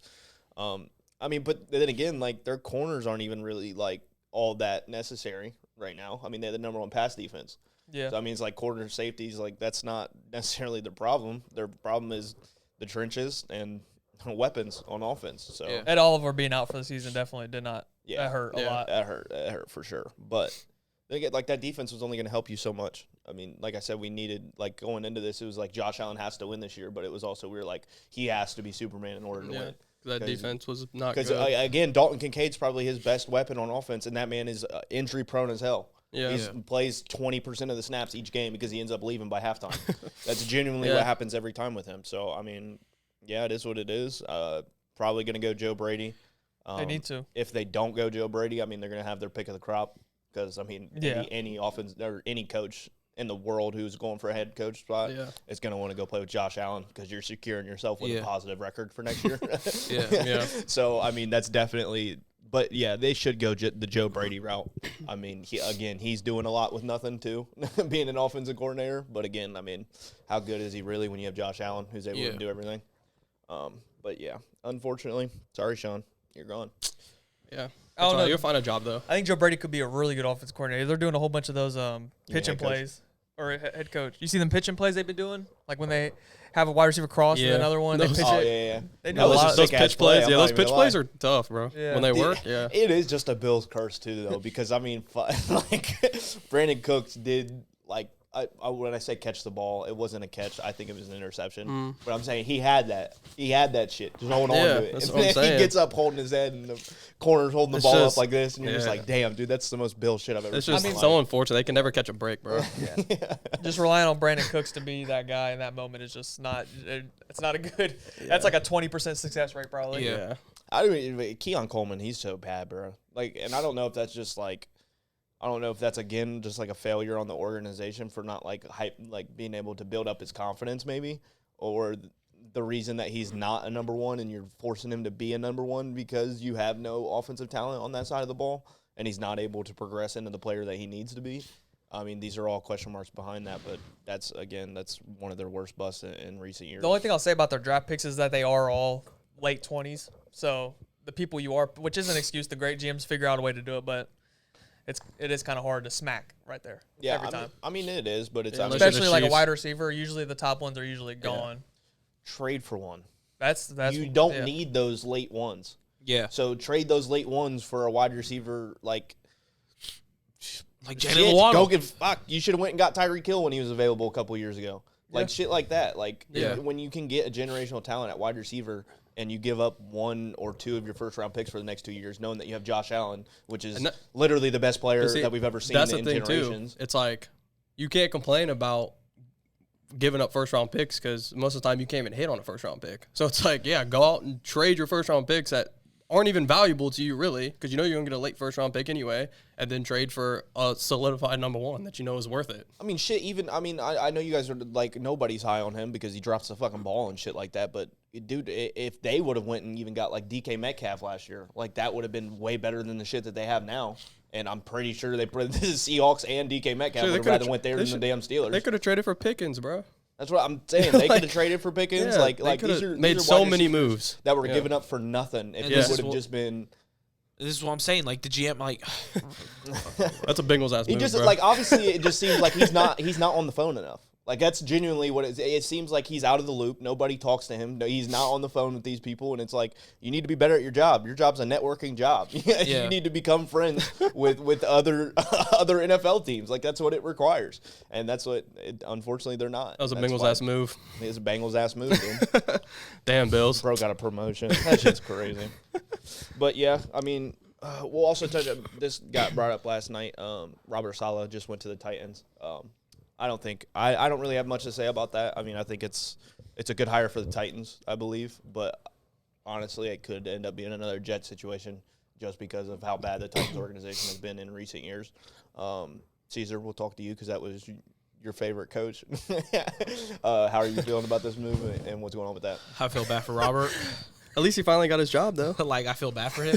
I think it's a great hire for the Titans because I think they're getting a really good coach, especially a really fucking great generational DC in my opinion. Because what he did with our defense is fucking abysmal. You know, and not meaning like he wasn't doing anything. He was doing everything with nothing. You know what I'm saying? He was doing everything with nothing. We got to the divisional round with the defense that we have. We started stacked and we ended up depleting. You know, in the divisional round, you know how they always like them little stats, little shows like this is what this team did at the beginning, though what they're doing now. They showed our entire starting defense from week 1 to who was playing still in the divisional round. 2 players, our rookie Upton Stout. And Lenore? And no. What about I know what you're talking about. Lenore. Yeah, Lenore. Oh, I thought you were talking about the other 2 dude. corners. That was it. Everyone else was wiped off the fucking face of the earth. Yeah. I don't know. I seen something. I seen a 49ers fan in the comments being like, he was like, there's only 4 major injuries, or he was like, there's only 4 injuries that were worth noting or something like that. And then I was like, yeah, those were the 4 most important players on your entire you team. idiot. Fred Warner, Nick Bosa, George Kittle, and who was the other one? Who else got hurt that was important to you guys? Michael Williams. I mean, Michael, the rookie. Williams. Yeah. I mean, literally all your game changers. Like your game changers like got hurt. Like No. he was like a 4 most major. He's like, yeah, That's what I'm literally. saying, bro. the I don't 4 pay most attention major. to our fan group sometimes because it's like some of them are idiots, bro. They just they grab onto something and they run with it. Like, Yeah. it's whatever. But I don't know. I mean, it's just like you guys know. Obviously, I was bombarding your phone. I just wanted him to go to a good organization. I wanted him to go to like a Steelers or to a Ravens, somewhere where I know it's like if he fails, sorry, bub. It just means you're a good coordinator. You're a great coordinator. You're just not meant for the head coaching job. If he fails here, I'm still going to rock with him. I'm still going to be on his side, and I'm still going to say he's a good head coach, and he should go somewhere else. But I'm not saying I don't think he will be. I think it'll be a better situation than the Jets. Because anything is better than the Jets. Yeah. Right? Unfortunately. They have a quarterback. I think Cam Ward can be good. I don't know. I think it's a really good hire for the Titans. I just wished Robert did a little bit better in some interviews. I think because there's just no way that his best option was the Titans, in my opinion. There's no way. Yeah, bro. Like I said, I mean, unfortunately, he did have one of the worst tenured head coaching jobs when he was with the Jets. I mean, they were terrible. That defense was solid, though. The defense was solid, but the offense was terrible. Yeah. I mean, so unfortunately, this dude's arguing with me off the mic as he's running up. Like, I can't say nothing. Like, regardless of what you say, that team didn't win shit when he was with the Jets. And, I mean, he's a great defensive mind, obviously, as you can see. I mean, he pretty much saved the 49ers season with being able to work with nothing. But I just don't think – I wasn't seeing a lot of interviews with him for head coaching positions. So I he think, interviewed with like the Ravens, and it might have actually just been the Ravens, but I was like, that was a good. I was like, of the available like decent teams, I wasn't really seeing it a lot. Like I know that the Steelers didn't meet with him. The Ravens met with him, but like there was multiple other teams who sucked too that didn't interview him. So like I'm interested in who goes to the Browns. Yeah, I know. Yeah, I'm really interested to see who does that. Also, it's like who wants that job? I mean, I'm sure there's coaches out there like, hey, like I want to, ego thing. Like I want to be the guy to, change this organization. Yeah. But it's just like it's the Browns, dude. It's like that's just a curse ready to happen for you. I don't think these coaches are stupid. I don't think anybody wants that has that ego anymore.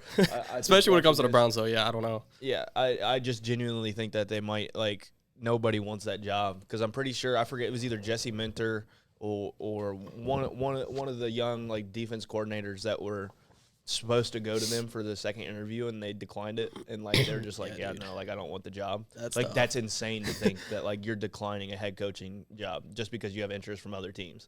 And it's like going there, I don't think the Browns are gonna have a top candidate. Like I think they're gonna get the leftover of the top candidates. Yeah, it's kinda so sucks. you're probably gonna see like a young coach that's probably gonna end up taking a chance like on them. So like I mean I could see like the Shaliz dude from the Rams who like if he really wants to he could go to the Browns, but like I don't think he wants to take that chance because that could ruin his entire career. Yeah. So going to the Browns is I don't think bro, anybody wants to.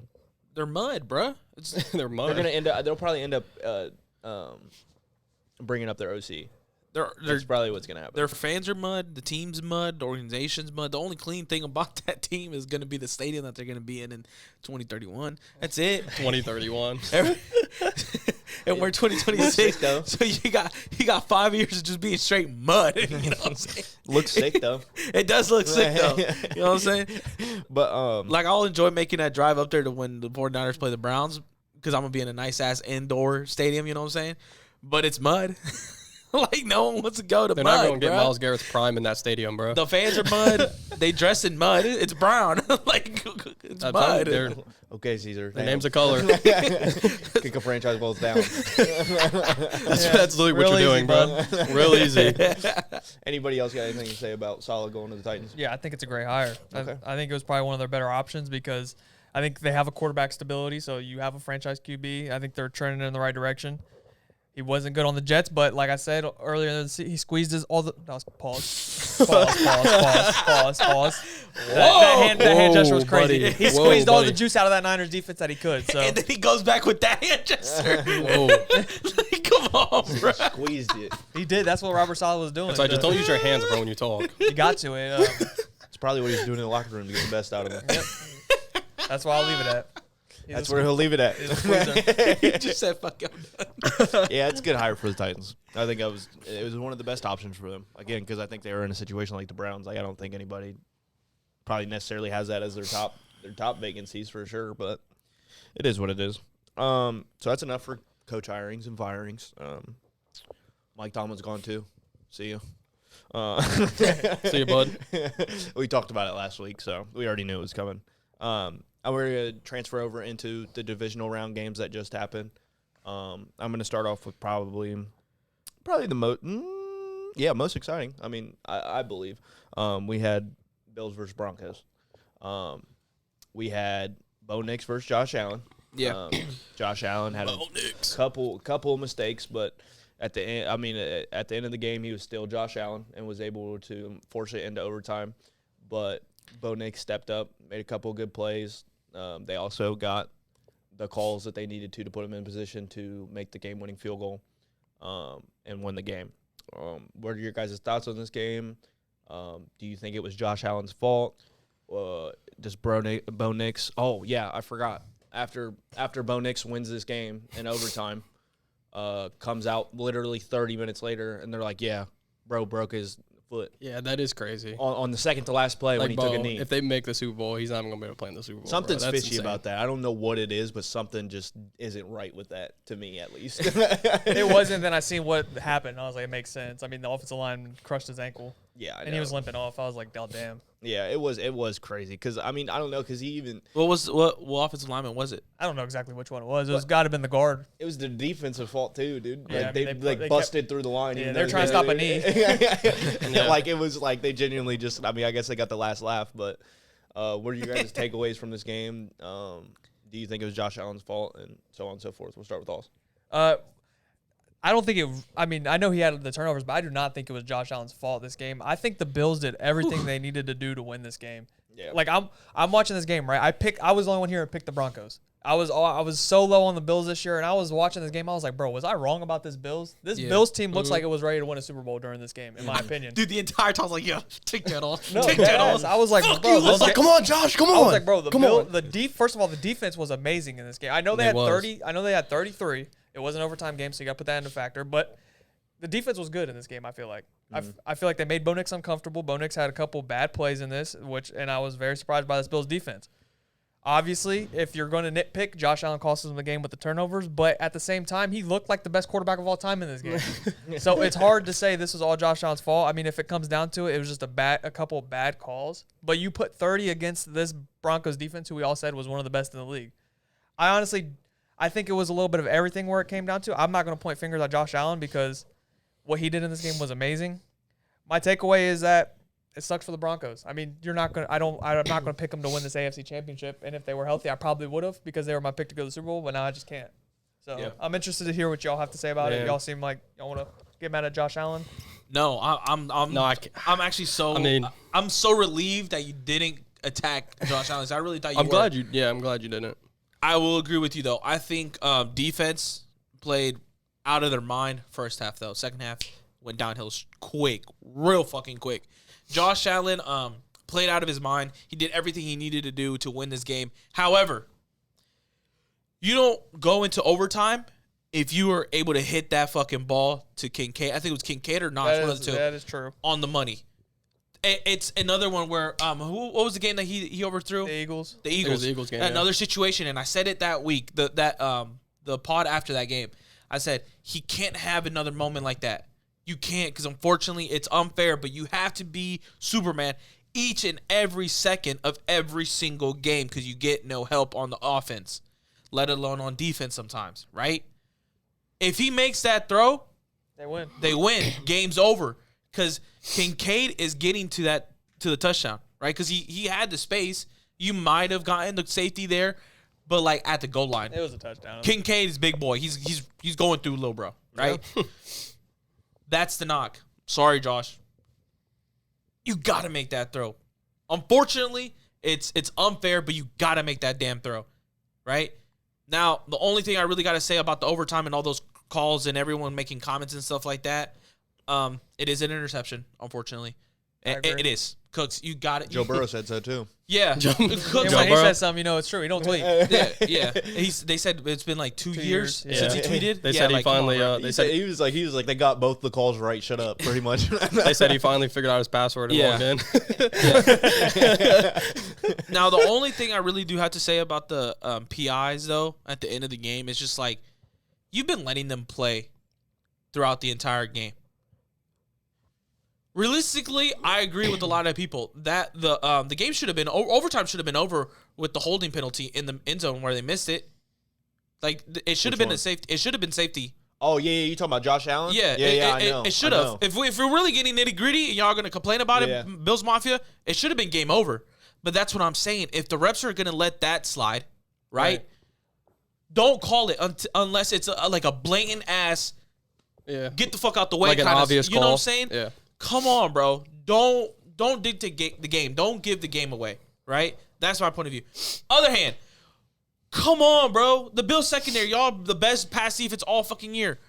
But when it gets to nitty gritty, when the game is on the line, you forget if you just turn your fucking head around, it's not a PI, because all they want is the excuse to say he was tracking the ball. We saw it in the very first attempt for them to try to go to get the field goal. Yeah. To me, that was a PI. But guess what? Corner turned his head, so it's clean. It's good. I Was that even said against- it. Was that little Jordan Humphrey? Was that who it was against, or was it I can't against even- Cortland Sutton? I can't It even might have been remember. Sutton. No, I think it Sutton. was. I think it was Sutton. I think it was think it Sutton was. because Yeah. he got targeted like 2 times in a row. Yeah. Yeah. Okay. Yeah, because My they bad. were both. They were both getting handsy, but definitely the corner was going above and beyond, right? But he turned his head because the entire time I was like, "That's PI, that's PI." I was like, "Oh wait, no, he turned his head. He's chilling." Yeah. The next 2 PIs that got called on the Bills, both of them didn't turn their head. Duh, bro, just turn your fucking head. It's been proven. The refs will not call the PI when the game is on the line, when it's a high-stake game like the playoffs. They're not going to call it if you just turn your damn head. That's all they're asking for. That's all they're asking for, and you can't deliver that. You can't help Josh with that. Like, you're already doing everything. All you got to do is... Chill, you're sick. Hey, what's up? I'm on man. I'm so sorry. Yeah, what are you doing, Chill, bro. You from here? To here. That's all you got to do. It's that easy. When It's you're just that running easy. 20 miles per hour at full speed down the. Yeah, is that fucking easy if you're putting your You're an damn idiot. fucking hand up in their face? Like, come on, I mean, bro. he has a point. I mean, you have a point, but it's hard. Nah, like, in the moment, it's hard yes. to run full speed and Yes. turn like this and make the right judgment. But 'cause I said the same if thing, he bro. turns his head 1 second too late, then he misses the ball and it's touchdown. Yeah. Like it genuinely is hard to do. Well, Like, he's that's already a- beat, so. I mean, I get Yeah. that. And But- then also, like you said, like you texted, bro, no one wants to run against the Bills. All you had to do was run against the know. Bills. Jack should have won, bro. Jack Should should have won the ball. They would have won. This dude. But Yeah. yeah, I mean, it's unfortunate, Josh. I mean, Yeah. I didn't want to give him a lot of excuses because it's also like, come on, bro, it's some time, right? But he's 0-7 in overtime. That's what I was going to bring up. Yeah. He hasn't won a single He's- overtime game in his career. He's had the ball 6 times in 7 overtimes last They made the overtime rule for him. for him. Literally, yeah. He was 0-7. 0-1 in overtime before they made that rule, right? Yeah. Since the rule, he's still defeated. He still can't He win. just might not be clutch, bro. But a lot of those games, though, like a lot of That those just might games be it. aren't on his fault. It just Realistically, doesn't always go his way. this game you could kind of say. I mean, shit. That I don't pass even was know. beautiful to Brandon Cooks. So Yeah, like I don't that's know, where bro. I genuinely Yeah. just think that they might have like a Browns curse on them or something. I don't know because like that genuinely was like one of the best passes you could have made in that situation. Another thing, bro. They had in overtime. I think it was they had fucking Keon Coleman as a target. I'm like, bro, what are you doing? They have Okay, to. What are you doing? Congrats. They got nobody else. Congrats, he got a touchdown. Congrats. Don't put the fucking game on the line to him. Who are you going to throw it to then? Fucking run Brandon it. Cooks. Khalil Shakir. Like, dude, listen to the names that I'm telling you. I get Like, that, but like they're all better than Keon. That's the problem. That's the issue. Khalil Shakir is their number one. That is a wide receiver 3, wide receiver 2 at best on other teams. Yeah. I know. Like, at best. I know, but he's getting yards, bro. I know, Yeah, because and he's a slot. and he he's a gets slot. it, and bro, he know. gets his targets. Yeah. Like for sure, he be getting spammed. Yeah, like it genuinely is sad that that's what it comes down to. But, Yeah. but throwing to Keon Coleman isn't the craziest shit with the amount of people that's on that team. Maya, do you have something to say about it? Yeah. So I mean, the thing is, like, I know, Josh. You know, he's getting a lot of shit from the mainstream media out there, of course, because I think people are finally trying to find the no excuse thing for Josh Allen anymore. The thing is, like, the only thing that I will say about Josh Allen, like, I don't think he played his best game. I mean, he had 5 turnovers. Let's not think he played a perfect game. Like, he had 5 turnovers, 2 picks, 3 fumbles. Yeah, but dude, that offensive line got a fucking block, bro. I know. Like, come on, But bro. like, I'm just saying, like, if you want to nitpick, like, he wasn't perfect. Like, yeah, but I'm not nitpicking at that 5 point. turnovers. Yeah, that's not a good game. But still, Josh Allen. The thing is, 5 turnovers, they still had a chance to win that game. That's the thing. Yeah. So it's like, yeah, I'm gonna give flowers to their defense, of course. Like, in that fourth quarter, when Josh Allen got the ball back, I was like, oh yeah, the Bills are gonna win, because I was finally waiting for Josh Allen to finally get his moment. I did not want to rely on that defense to get a stop. I was like, just give Josh Allen the ball back. I want to see him. He finally gets his chance to have the final say, and they scored. Forced overtime, and then, of course, the shit happened. Yeah, I'm tired of refs dictating playoff games with penalties like that. Now, I know, like, you can argue a lot of times it can go both ways, but it's like, the thing is, like what you said, like, just be consistent. You know what I'm saying? Like, don't make a call like that. And the thing is, it seems bad because it always seems like it goes against the Bills, right? Yeah. That's why we think that they're cursed. But it's like, you weren't really making calls like that all game. And then it just seems like when it came down to literally the game-winning drive in overtime, it's like now all of a sudden the flags are being thrown. Yeah. And it's like, the thing is, like, that's what's going to happen, though. Like, their season's on the line. It's overtime. Like, yeah, they're probably going to get a little bit more handsy than usual because, like, Trey White, bro, he's trying to win a game. He's like, bro, I don't want to be stuck in the same situation. Like, I know he was pissed, bro. That's why he got that, what is it? What's that? Unsportsmanlike Yeah, conduct? unsportsmanlike conduct. That's why he got that call, because he was pissed at the ref and he threw his helmet. The thing is, like, yeah, that ball, I mean, sure, if you want to call it pass interference, if you don't want to, it was still, you could say, a 50-50 call. They didn't have to make that call, but they did. But, like, Trey White, he's been in that situation before. Like, when they lost in the playoffs and their defense couldn't get a stop, Trey White was in the middle of a pass interference call, and he threw his helmet, and he was like, bro, I'm tired of it. I'm pissed. Like, I understand why he reacted like that. The thing is, it's like, they did get some breaks.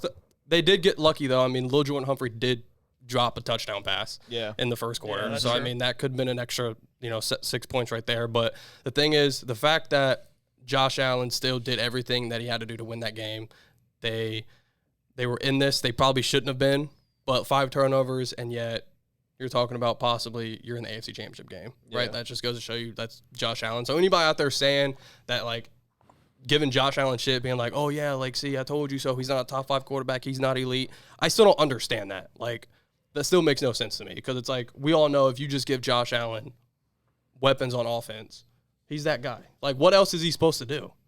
You know what I'm saying? Like, no, like, there's a lot of quarterbacks that you put in that situation, they're getting blown out probably. Yeah. Of course. You know what I'm saying?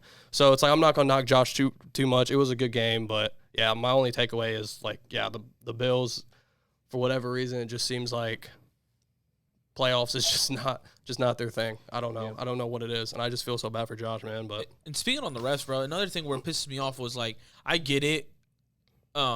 After the reviews and everything, everyone says, okay, yeah, it was an interception, the one to Brandon Cooks.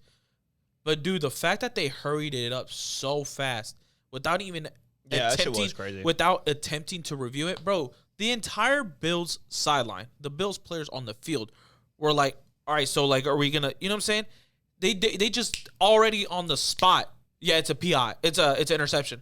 Bro, you got to review it. That's too close for the naked eye for sure. in real time to decide. You have to review that. The fact that you make the Bills waste a timeout to force your ass to go review it, it's fucking criminal, bro. Yeah, That's bullshit. It is crazy, and it's also like it's crazy on like the fans too, because like as much as you want to sit here and be like, yeah, they're just fans, they're watching at home. Like people do fully invest into being a fan. Yeah. and to watch their season get literally ripped away from them, and then you just try to hurry up and go on with no explanation. That is crazy on parts of that you owe fans an explanation on why this shit is happening. Yeah. and that's where just like that's a stupid little NFL thing where they think that it is what it is. Like they should have never rushed through that. That's a pivotal play. That's a turnover. Are all turnovers supposed to be reviewed? Like that's the crazy part about it. But yeah, I mean, like I said, I think that's an interception. That's in its own thing. Yeah, for sure. The play that I think lost the Bills this game was the decision to try and get a field goal with 20 seconds left on the clock in the first half. That ended up being a field goal for the Broncos. I completely forgot about that. Yes. Oh, yeah. Hit on it. You're right. Take a fucking knee, dude. You just watched them drive down and score a touchdown with 55 seconds left, and you sit there and you're like, yeah, let's go try and get a field goal.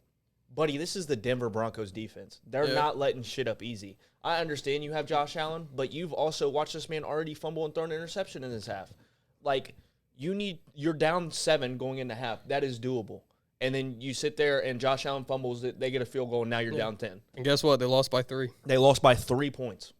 They lost by 3. It's just genuinely like it comes down to boneheaded ass decisions, and like Sean McDermott being gone, like that's a dumbass decision from Sean McDermott to even put your team out there and try and do that. That's one.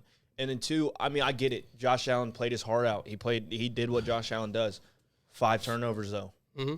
That loses you the game. Yeah. I don't care who you are, what you are. Like, you don't get a pass. You cannot have 5 turnovers in a playoff game and it not be put on you. You get what I'm saying? I understand he has nothing to work with. I can feel for you, Josh, but Josh is probably the top reason on why you lost this game. Yeah. And it comes down to that play, not holding on to the ball when you have 20 seconds left, knowing damn well that you have to get the ball out or it's going to be bad. Like, these are decisions that you know about. And that's the thing, like, on that play, like, I understand, like, yet again, they're trying to play hero ball. They're trying to, like, risk it. And in the moment, they're like, oh, like, I don't see anything bad that's going to happen. Like, there's no way we give this ball away, right? It's almost halftime. Like, no way we give up a field goal right before halftime, right? With, like, 10 seconds left. Josh Allen, bro, like, first of all, this is not your first time scrambling. Why are you running with the ball like that, dog? Like, I was pissed. I was like, dude, like, no wonder why you fumbled, bro. Like, you're palming the football. Worst case scenario, bro, like, get down and, like, just do what you usually do. Hold the ball. Try to run somebody over, do something. Like, I'd rather do that than act like you never had a football before. So, like, I saw it coming. And I'm like, dude, yeah, that's going to obviously probably lose you the game if you do lose. And it did. Like, 10 points, was a big 10 play. points in 22 seconds is criminal. Yeah, exactly. It's criminal. It's bad. It's just genuinely, like, when you watch that, that's what lost them the game. I'm going to be clear. Those 2 series of drives, being able to score a touchdown with 55 seconds left on the clock when they get the ball, and then fumbling and it resulting in a field goal with 20 seconds left on the clock. Should have never been in that situation. That is what loses you situation. that game. Second off, I want to sit here and say this, and because we'll probably scoot over this because Josh Allen had 5 turnovers, whatever. Bo Nick's a baller, man. I don't know. Like, I understand he had some fuck-ups. He had some missed throws, all of that. Game on the line, man. I mean, he was doing everything that he needed to do. He's throwing beautiful balls. He's throwing the ball down the field. I mean, that's insane to me. I'm watching 1st and 10 from the 50-yard line, and you still have the balls to throw that bitch 20 yards down the field and know that I'm the guy who's going to make this pass, and Sean Payton believing in him. I think Bo Nix, like if you're watching this, like, Bo Nix is going to be a franchise quarterback for the Denver Broncos, and the Denver Broncos are going to be good for a couple of years.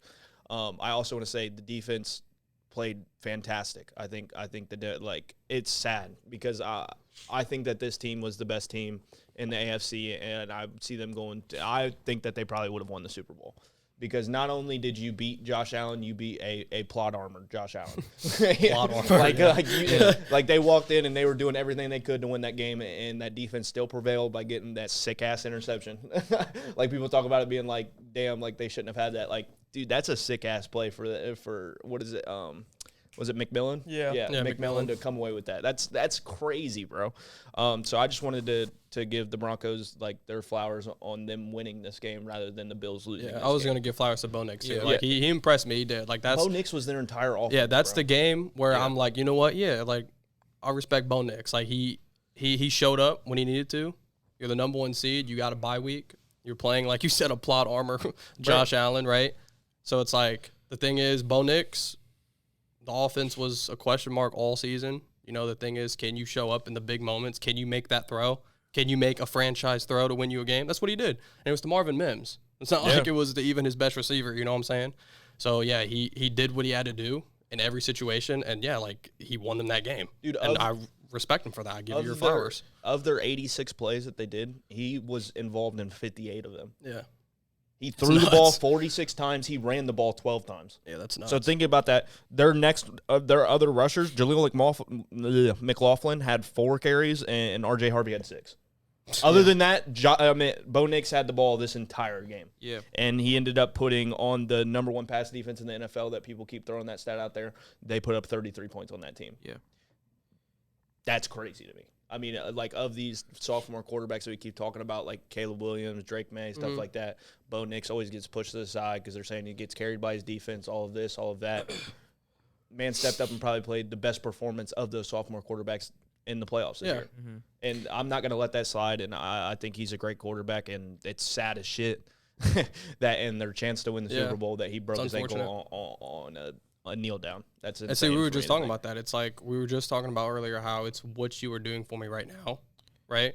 Sometimes, like, you know, you try to predict the future. What you are doing for me right now, you won a playoff game. I just saw, I mean, we'll get to this probably eventually, but like I just saw a quarterback throw literally like 5 interceptions in a playoff game and like had like the worst QBR like of all time. And like, you know, I'm watching CJ Stroud, we're going to get to it, but get absolutely drilled because of this game. Like, I watched that product right after I seen what Bo Nix and Josh Allen was able to do. And I'm like, yeah, that's the thing. What are you doing for me now? Are you able to, you know, in those moments, make those plays and be who you're supposed to be? And I saw it. And when that happens, you got to give credit. Hey, shout out Mims, though. 8 targets, 8 shout out receptions. Mims. He caught every single target. Cortland Sutton, can we stop trying to say that he's a good receiver? Like, bro. He's a good receiver. He's just not a 1. He's like, mid as fuck, bro. He got got targeted 9. He's not the best one. He got targeted 9 times, caught it 4 times. Get the fuck out of my face, bro. He had a bad game, bro. Bro, He's been good all year. He's mid as hell, No, bro. He's looking at my ban list, though, for betting. He Every sucks time I bet on him, bro, he ass, don't bro. I don't go care, through. bro. No, he's not good. It's all right. You just watch one game. It's fine. He's mid. No, I've seen Broncos games all season, then bro. you've seen That's He why, had bro. over 1,000 yards That's this why, year. bro. Mid. Last game he had like 5 yards. Okay, Jerry Jeudy had 1,000 yards, and I still sat here and said he was ass. 1,000 yards to mid receivers does not move me. That means you had one good season. Like, you're mid. I'm sorry, Cortland Sutton's mid. Yeah, Jerry Jeudy had like 1,300 on the Browns. Huh? So Jerry Jeudy had 1,300 Yeah, he's on the Browns. ass. What did he do this year? Not shit. Shit, I could have used Cortland Sutton. But Move on, bro.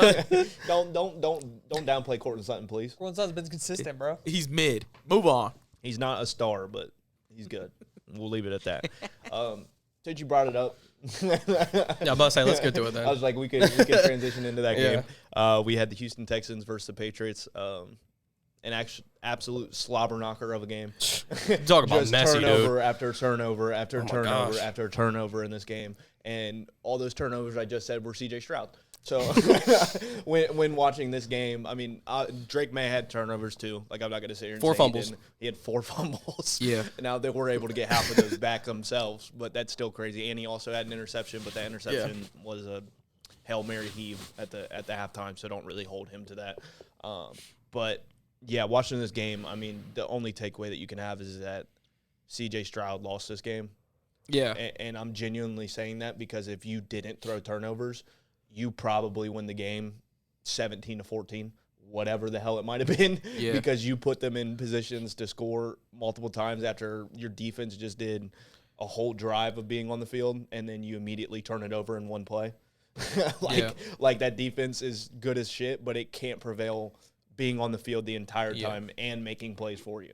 So, I mean, watching this, C.J. Stroud. In cold-ass weather, by the way, too. In cold-ass weather. In my weather. opinion, C.J. Stroud threw up the worst playoff performance I've ever seen by a quarterback. Yeah. It's sad, bro. Yeah, Like, it's got to be like up there, bro, genuinely unfortunately. outside of interceptions and shit like that, decision-making, your ability to throw to open receivers, I swear every ball caught, the player was sliding. Like, trying to, like, run towards the ball and slide and catch it. Like, that's sad as shit because CJ, like, I understand that you might be a little distressed back there because your offensive line ain't helping you. I understand you don't have Nico Collins. Dalton Schultz ends up leaving the game. Yeah. So I don't expect you to have this offensive powerhouse performance with 3 touchdowns, 300 yards. But holy shit, just don't throw it to the defense, man. It's that simple. If you're about to get sacked, don't throw the ball up. Take it down. I mean, you literally learned from last week when you played the Steelers to not try and freak out and throw the ball. Take the damn sack, bro. Yeah. Live to fight another play. Punt the ball down. Play the field advantage. It's just like we've seen it in Ohio State too. Like, I'm just going to be completely honest. When he gets rushed, when he's uncomfortable in the pocket, he makes bad decisions and he's not able to win those games. So, I mean, that's the knock on C.J. Stroud. I think this loss is entirely on him, unfortunately. But what are your guys' takeaways from this game and how you see the Texans moving forward, how you see the Patriots moving forward? Because, I mean, the Patriots did win the game, and the Patriots have defied odds in every game that they've played, being like, you're not going to make it past this round, you're not going to make it past this round, and yet they do. Also, we'll start with you. Yeah. I've picked against the Patriots in both playoff games so far, so I've been wrong about them completely. Yeah, the Patriots are a legit team, and it doesn't matter about that schedule because what they did was real in the regular season, no matter what people want to say about it. Yeah. I do think they're going to go to the Super Bowl now with the Bo Nix injury, so if that's an asterisk you want to put on them, you can. I personally won't because that defense alone, that's kind of where my question mark was, but it's shown that it's passed every single test. But I'll get to the interesting stuff of this is the C.J. Stroud talk. A lot of people are going to start – obviously this game is on C.J. Stroud. I'm not even going to go around that. This game is completely on C.J. Stroud. The Steelers game was also horrible. This was one of the worst playoff runs by a quarterback that we've seen. Yeah. You were right about that. We were talking about a little bit before the pod. The situation that he is offensively is horrible. You could argue it's probably the worst offensive situation in the playoffs. Okay. What you mean, like after the Nico Collins injury? Yes, with the Nico Collins injury. Yeah. You're throwing to Jaden Higgins and Jalen Noel. And Kirk. And Xavier Hutchinson. Christian Kirk. Boy, lit us up. So you're throwing to practically a third-round wide receiver and a second-round wide receiver that you drafted this year. So they're rookies still. And you have no run game at all. Woody Marks averaged 1 yard a carry. Yeah, he was getting stopped, he was getting stuffed every play, dude. But CJ has to be better. I'm not going to knock it against him, but I'll keep this in the back of my mind that, like, he might not be a quarterback where the situation is completely ass where he can uplift it. Yeah. But I don't want people to be like, oh, C.J. Stroud's not that guy. He's never been that guy. Because then I think they're completely wrong. Because this is the first time where you can point and be like, C.J., this was on you. Every other single time in their Texans run, he's literally been the reason they've been relevant. Okay. I feel like. I could be wrong in how you look at it, but from what I've seen, I think C.J.'s been amazing. So the only thing I could say about that is that, like, I haven't, other than, like, regular season, like, when I'm watching playoff games, I haven't, like, watched a C.J. Stroud-led Texans game and be like, fuck, dude, C.J. Stroud's, like, good as hell. Like, I've never, like, sat down and, like, watched a game and be like, damn, dude, like, C.J.'s, like, this next-level type of player. So, rookie year, you didn't see that at all? Rookie year? That was 3 years ago. Yeah, but you're saying never, like, it never happened. No, I said other than, like, regular season. Like, I said, like, yeah, he's had his good games, like, every now and then. Like, and I understand that. Like, I'm not going to sit here and, like, fucking put him down on a pedestal of being like, you're, like, the worst quarterback. You need to get off the team, da-da-da. Yeah. When he has help, he's a good quarterback. But he needs help. Like any quarterback. Like, he like any quarterback. Like any quarterback. But, like, what I'm saying is he's not the savior to the franchise that people might think he is. Like he's not going to take you to the. He legit has saved the franchise. He's already done it. Well, I mean, yeah, you're saying defense has done that shit. Yeah, the like defense is the sole purpose. You're saying he's not going to take you to the next level being that guy. That's what you're saying. Yeah. I'm just not going to sit here and say he's a top 10 quarterback. He's not. Like, that's what I'm saying. But we were having those conversations a couple weeks ago about him. Yeah. Saying, and then we were having discussions on, like, is Jordan Love better than him? Yeah. And it's like, stamp Jordan Love's better than him now. like legit. Just like legit, that's how it is. This is a thing I'll say. You put a lot of quarterbacks in that situation. I think it looks similar. You think a lot of quarterbacks throw 4 interceptions? I don't think it looks that bad, bro. I mean, we just watched Josh Allen throw 4 interceptions. He didn't throw 4 interceptions. No. He had 5 turnovers. He had 5 turnovers. But those ones weren't bad, man. Like, I'm talking, Some like, that was the worst QBR ever. Hey, no. Drake May had a worse QBR in him than this game. Damn, by really? 0.1. Yeah, I just looked at it. Drake. Oh yeah, on CJ ESPN, that's 20, bullshit. 20.8. CJ Stroud had QBR is some 21.1. bullshit then, because Drake May had a 20.8. I actually watched this man make plays. though. ESPN QBR is wrong then because literally everyone else in that's- sports media that's was saying crazy. that he had the worst QBR. There's- Well, that that's is what I've bad. been hearing. At least I don't know, but They were saying it couldn't have been Maybe worse it's even if you not spiked QBR, the ball maybe every play. it's- Rating. Yeah. quarterback rating? rating. Yeah. Sorry, Quarterback whatever, rating. whatever the hell it is. I don't know. But what I'm saying is that when you watch this game, like I said, this is like Yeah, it in was recent horrible. history off memory. That's the worst quarterback performance I've ever It was seen. horrible. And we're talking about we've had playoff with Taylor Heineke running an offense. Like that's some Yeah. serious shit that you Yeah. have to sit down and talk about. So for me, like what I got out of that was like still the difference between a CJ Stroud led team and a Drake May led team. The thing is, yet again, I'm not, I'm a Drake May guy. I've been throwing all my eggs in one basket for this dude. The thing is, like, yeah, both QBs obviously had a bad game. Like, I'm also not going to give Drake May excuses because, I mean, he also did not play up to standards. Dude, against he the had Chargers, he had, too, yeah, man. I mean, he had an interception. He had 4 fumbles. So he also combined for 5 total turnovers, right? Well, no, because 2 of them they got back. Okay, technically, okay, so yeah. 3 turnovers. So whatever. yeah, but and then yeah, he obviously wasn't phenomenal against the Chargers, whatever. But this is what I was saying about Drake May and the Patriots. Like we wanted to see the Patriots and Drake May finally hit adversity, like go up against a challenge. Yeah. Like there ain't no bigger challenge than this Texans defense, especially in that weather. I understand like you're still at home, but the difference was Drake May still made the better plays. Yeah, for sure. Like he still stepped up when he had to. He made the better throws.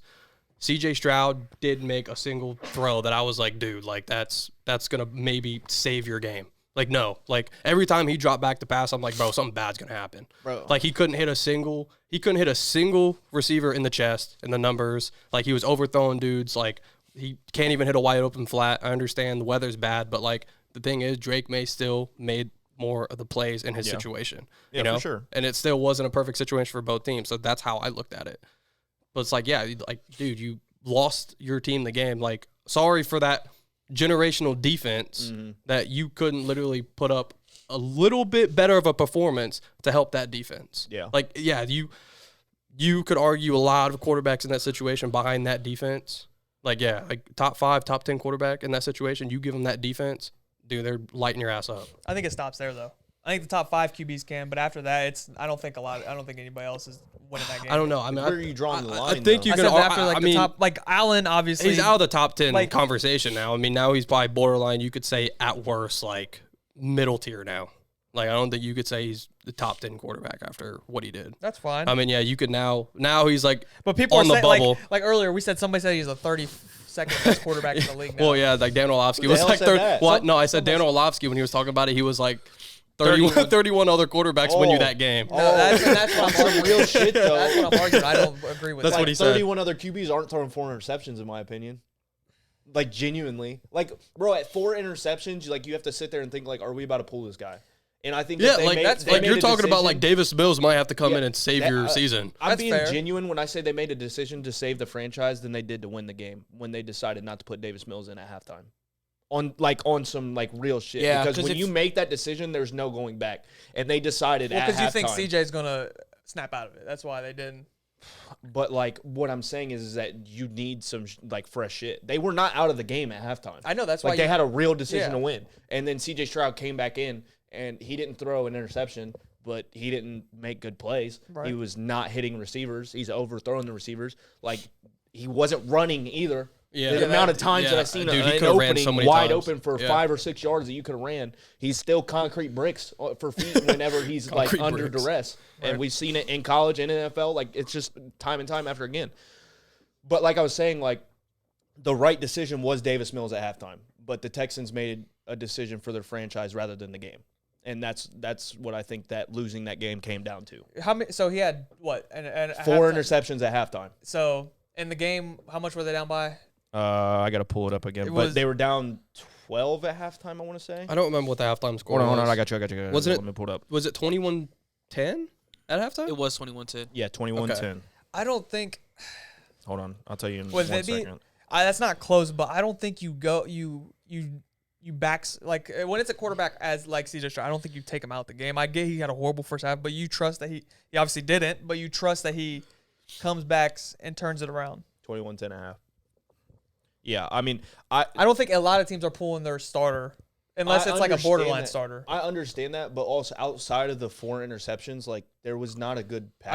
I get that. Like it was genuinely like I was sitting there watching, and Megan's like, "Why? Like, are you rooting for the Texans?" And I was like, "No, I've just never seen this bad of a performance by a quarterback ever." Like I was gasping at everything, being like, "What the hell is he doing?" He was other than the one interception where he kind of overthrew the receiver and it slipped out his hands, but it's like, bro, it's pouring down rain and slushing. Like you have to hit him directly in the chest or don't throw. That's another factor of the game. That is, but like here's the thing: when I'm sitting here watching some dude that ran a wheel route like this and he's wide open and you overthrow him by 7 yards, and it goes directly to the defense, like you're not okay today. I don't know what the hell is going on. He was with off. you. He was like, for sure was off. Like it was just off as hell. But what I'm saying is that like I don't know. I mean, if I'm the coach, I'm genuinely calling the GM up and being like, dude, I'm about to put Davis Mills in. Yeah, like I'm we got being a completely problem honest here. with you. So you think you should have benched him right there? Dude, I'm not gonna lie. I thought he was about to be benched at halftime. I was like, dude, they might have to pull him, bro. Seriously. Yeah. And I I mean, think it like, would have been better for the team. I mean, like, okay, coming from like a coaching standpoint, I can get both sides because you're like, bro, this is our franchise quarterback. We don't want to just like bench him, right? But then also he comes out in the third quarter, you don't see any improvement. You're like, bro, like our season's on the line, bro. Like, honestly, at that point, throw your ego aside. CJ Stroud and be like, dude, like, honestly, we have to do what's best for the team. Like, it's okay to have a performance like that in the playoffs and then get your ass benched. Like, it happens, bro. Like, you know, if Davis Mills, if they felt like was the best option, you couldn't probably do much worse. If Davis Mills would have came in and also played like shit, you're kind of like, all right, well, we're done. Yeah. Like, we have no chance. But you have to, you kind of have to just do what you can. You have to ride with your guy. It's just one of those situations. I get it. Like, I'm not going to sit here and, like, I don't hate on the Texans for the decision to not do it. Like I said, like, it's better for their future, like, going forward. Yeah, like, I wasn't rooting for it. I didn't want him to, like, get his ass pulled. I mean, CJ Stroud's from Ohio State. I want him to be good, but I'm not going to be biased. I was just curious what you got. That's what I was asking. I was curious what you would have done. If I was a coach, I probably would have sat CJ. Okay. But, like, then again, like, making that decision is, like, not just the coach's decision because your president, your GM, the owner of the team is going to come down and be like, what the fuck are you doing? Like, this just ruined C.J. Stroud for the future. But this isn't the first time that C.J. Stroud's had a game like this. If you can go back to last year when they played the Lions, bro, Jared Goff had 5 interceptions and C.J. Stroud threw 3. Remember I sent that in the That was group regular chat? season game. I understand, but what I'm saying is that this isn't He's the also first had time he's been great injured. Remember when I He's sent had that in the good group playoff chat? games, though. I don't know why people act like he hasn't had good playoff games. I know. I'm not saying He's never Yeah, he lost in the has. first round. Like that. That's why I'm like, the last good. I mean, but I don't know, man, because it's hard because they face the Browns. last year, but they played the Chargers, like, and they beat the Chargers in the first But I mean, round. like, he's had Chargers. playoff success. Yeah, it's like he hasn't missed the playoffs. I know he has 3 years in a playoff row. wins, which is the same amount as Lamar. And his That's the rookie- same stat that so I that's kept why I'm seeing. like, And his let's just rookie pump year the was his brakes. best year. It's a bad game. Yeah, I understand, and I also think that going in there with Christian Kirk as your number one, and then also Dalton Schultz going down, like that's not a recipe for success. And I understand that, but I'm not gonna sit here and not say that was the worst quarterback performance I've ever No, seen. that's fine. I don't care if you Yeah. say that. I'm talking about the move on from CJ. Oh, CJ's not. He can't ever be that guy, and he hasn't shown. Yeah. Like, and they're just gonna throw away everything he's done. I mean, I don't That's think he why lost his I'm- job. That's where I'm stepping in. Like, okay, chill out. It's a bad. It was I don't a think bad he playoff. lost his job, but now I think you're like. I've seen some crazy shit. Yeah. He's not getting extended next year. But that's the thing. I think he still what he does. has a job, but now it's like going into next season. Now like you have a conversation though. Now you're like, I don't know if CJ really can be our guy because of what we've seen. They have the same right? defense next year. It's gonna be the same. So it's team. like next year. Now it's like CJ's by on the hot seat. Now it's like, dude, if you're gonna play behind this elite defense, and if you guys come back healthy next year. I mean, bro, this team didn't lose a game since like week 7 or some shit. You know what I'm saying? Like this is their first loss since forever ago. So it's like they obviously like have a good enough team to compete for a championship. Yeah. But yeah, you can't do shit like that, bro. No, I'm being honest. Like if CJ's just a somewhat of a decent quarterback, I think they win this game. Yeah, no, like, for sure. like that's what I'm saying. Like, and it was the same thing like with the Steelers game. Like if they lost that game, it was solely on CJ because he kept messing up. So like when you're looking at this going forward, like he's not getting extended next year unless they win a playoff game and he's like a good like he has to be rookie year CJ Stroud. Now we're talking about like now next year he got pressure going into the playoffs if they make it. Yeah, It's like, dude, if you don't perform well and you lose us a playoff game, like you're not playing for us next year. That's what it's like, looking genuinely, like. That's just Like that's going into this game's season, weight. I wasn't saying that. I was like, CJ's their guy, bro. Yeah. Like he's done it before. But after that, I'm like, dude, you can't say that. There's This no is way. also like this is going to weigh heavy on CJ Stroud's mental going forward. Because you can't waste that Yeah. defense, So dude. I don't know if he's going to be able to be the same quarterback because we've seen this is how CJ Stroud has been up here, and it's just progressively been going down. And that's what you want to see from your franchise quarterback, right? You want to see what they do when they hit adversity. Yeah. Like, how is he going to be able to bounce back from this? Yep. Unfortunately, that's where we're at. You guys think so? You think next year is like a deciding factor on if he's a franchise quarterback or not? Can I finally add something? 'Cause Yeah, sorry, Oh Caesar. shit! I'm so sorry. I haven't talked at all. Sorry. That's how I feel sometimes, bro. It's Hey, okay. My bad. Quit crying. No, for sure. The loss is on him. They need help on the offensive line. That shit's ass. They need help in the receivers because the receivers are hurt all the time. CJ Stroud needs to lock in for next year or he's not getting extended. I agree with Oz. I think they need to pump the brakes because he did do what he did in his rookie year. And I get it's one season, it's rookie year. I get that. But it was the best rookie season by a quarterback in history because, yeah. Okay, he wasn't that good, bub. In history, yeah, he was one. It was one of the best in all time. It wasn't the best. It was one of the best. It was one of the best, but then it Yeah, got beat he had, out like, by. no, if Jan- you look at It got rookie beat out. It got beat out by It's Janet still Daniels. like a and Knicks. 24-10 season, though. I mean, I understand it was good for a rookie quarterback, but I mean, it wasn't like astonishing numbers. You do realize what he did was crazy, right? It was in Bro, history yes, books I that is one of the best. CJ Stroud, we were like, damn, like he's going to be a damn good quarterback, but I'm not going to sit here and say that he threw up 38 touchdowns and Statistically- I mean, interceptions. statistically, it wasn't Statistically, like crazy. Yeah. But like that team won like Pretty 2 sure it games, was a bro. 24-10 season because I remember the hate that CJ Stroud was still getting after from people being like, I understand it was a great rookie season, but it wasn't anything Yeah, exceptional. but that's the thing. They won like 2 games the year Yeah, before, yeah. and then You after get- that, it's like, dude, I'm they not- I- haven't missed the playoffs. Regardless- Like I said, I'm not a hater of CJ Stroud. so I don't Regardless- even- They got it as the 5th best rookie season of all time. there you go. Okay. Yeah, so Yeah. historically, it is one of the best. Yeah. All right, so regardless, at halftime, I agree with you. The question was, I was also, I mean, they need to bench him, right? I get why they didn't franchise. I like how you awarded it. They didn't. They chose to lose the game than rather lose the franchise. I'm gonna explain why. If you put Davis Mills in that game, that means at that moment you were done with him. Yeah, that's what I was saying. Speaking about saying. CJ Stroud, because it's playoff, it's win or go home. You're in the hole, right? Now, I think it would have saved the situation a little bit better if they would have let Stroud go out there for a drive or two and then put Davis Mills. But I mean, it kind of sucks that they didn't put him in at all. But I understand why. Because if they do, like I said, it's sending the message that we're done. And then if you don't do anything quarterback wise, which I don't think they need to, going into the season, it's the amount of pressure Stroud is gonna already have right now. Imagine what it would be if you would have made that decision, right? Because obviously we're already seeing that Stroud can't perform under pressure. Like you said, it happened in college. Shit, I'm not gonna hide from it.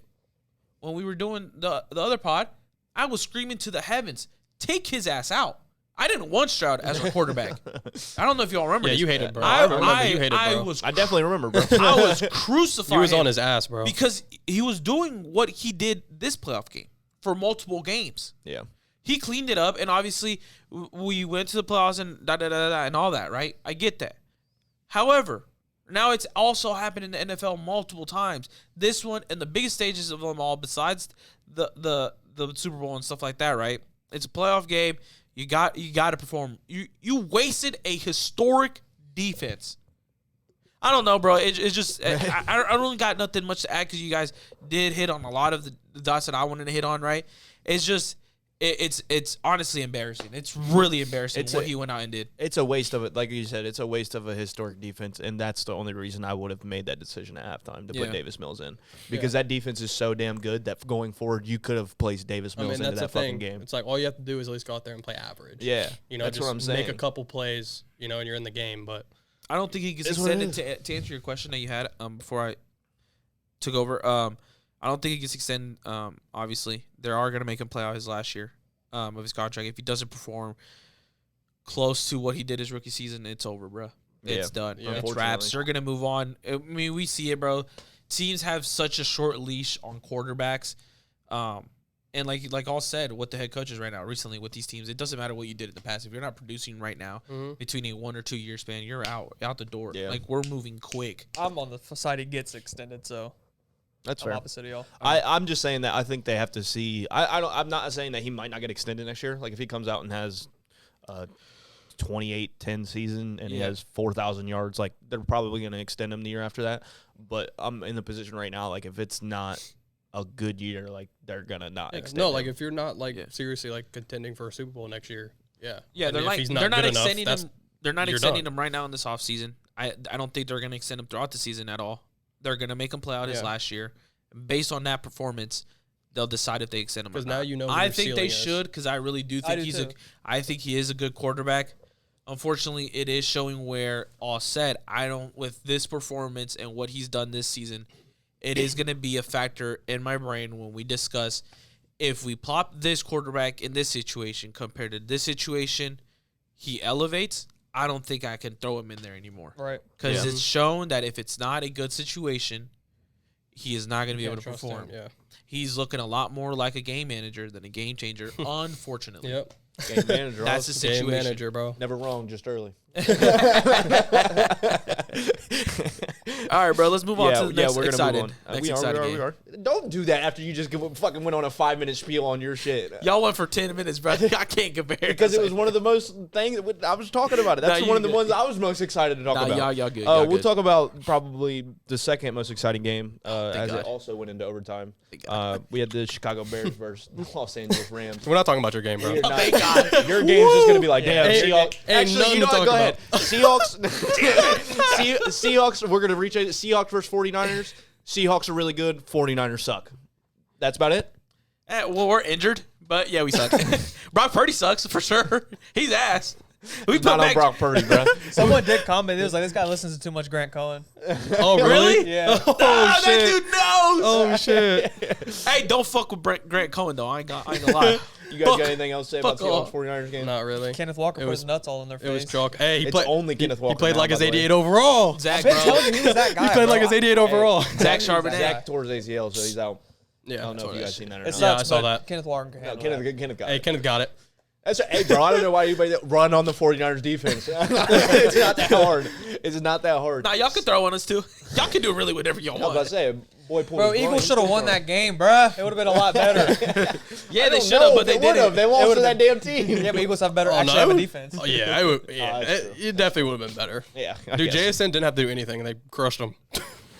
Yeah, I mean, I was surprised they didn't pull their starters out in the third I quarter. know. yeah, that was a pretty bad game on the 49ers side, but I mean, the 49ers exceeded expectations. They knew what they got going into that game, and Yeah, it's fine. it was only delusional 49ers fans that thought they were going to win that. Yeah. Unfortunately. Idiots, but it's whatever. All right, now let's get into the exciting game. We had the Chicago Bears versus the Rams. The Rams end up winning in overtime after following a Caleb Williams mistake in overtime to give the Rams the ball back. But I will say I'm not going to take this away.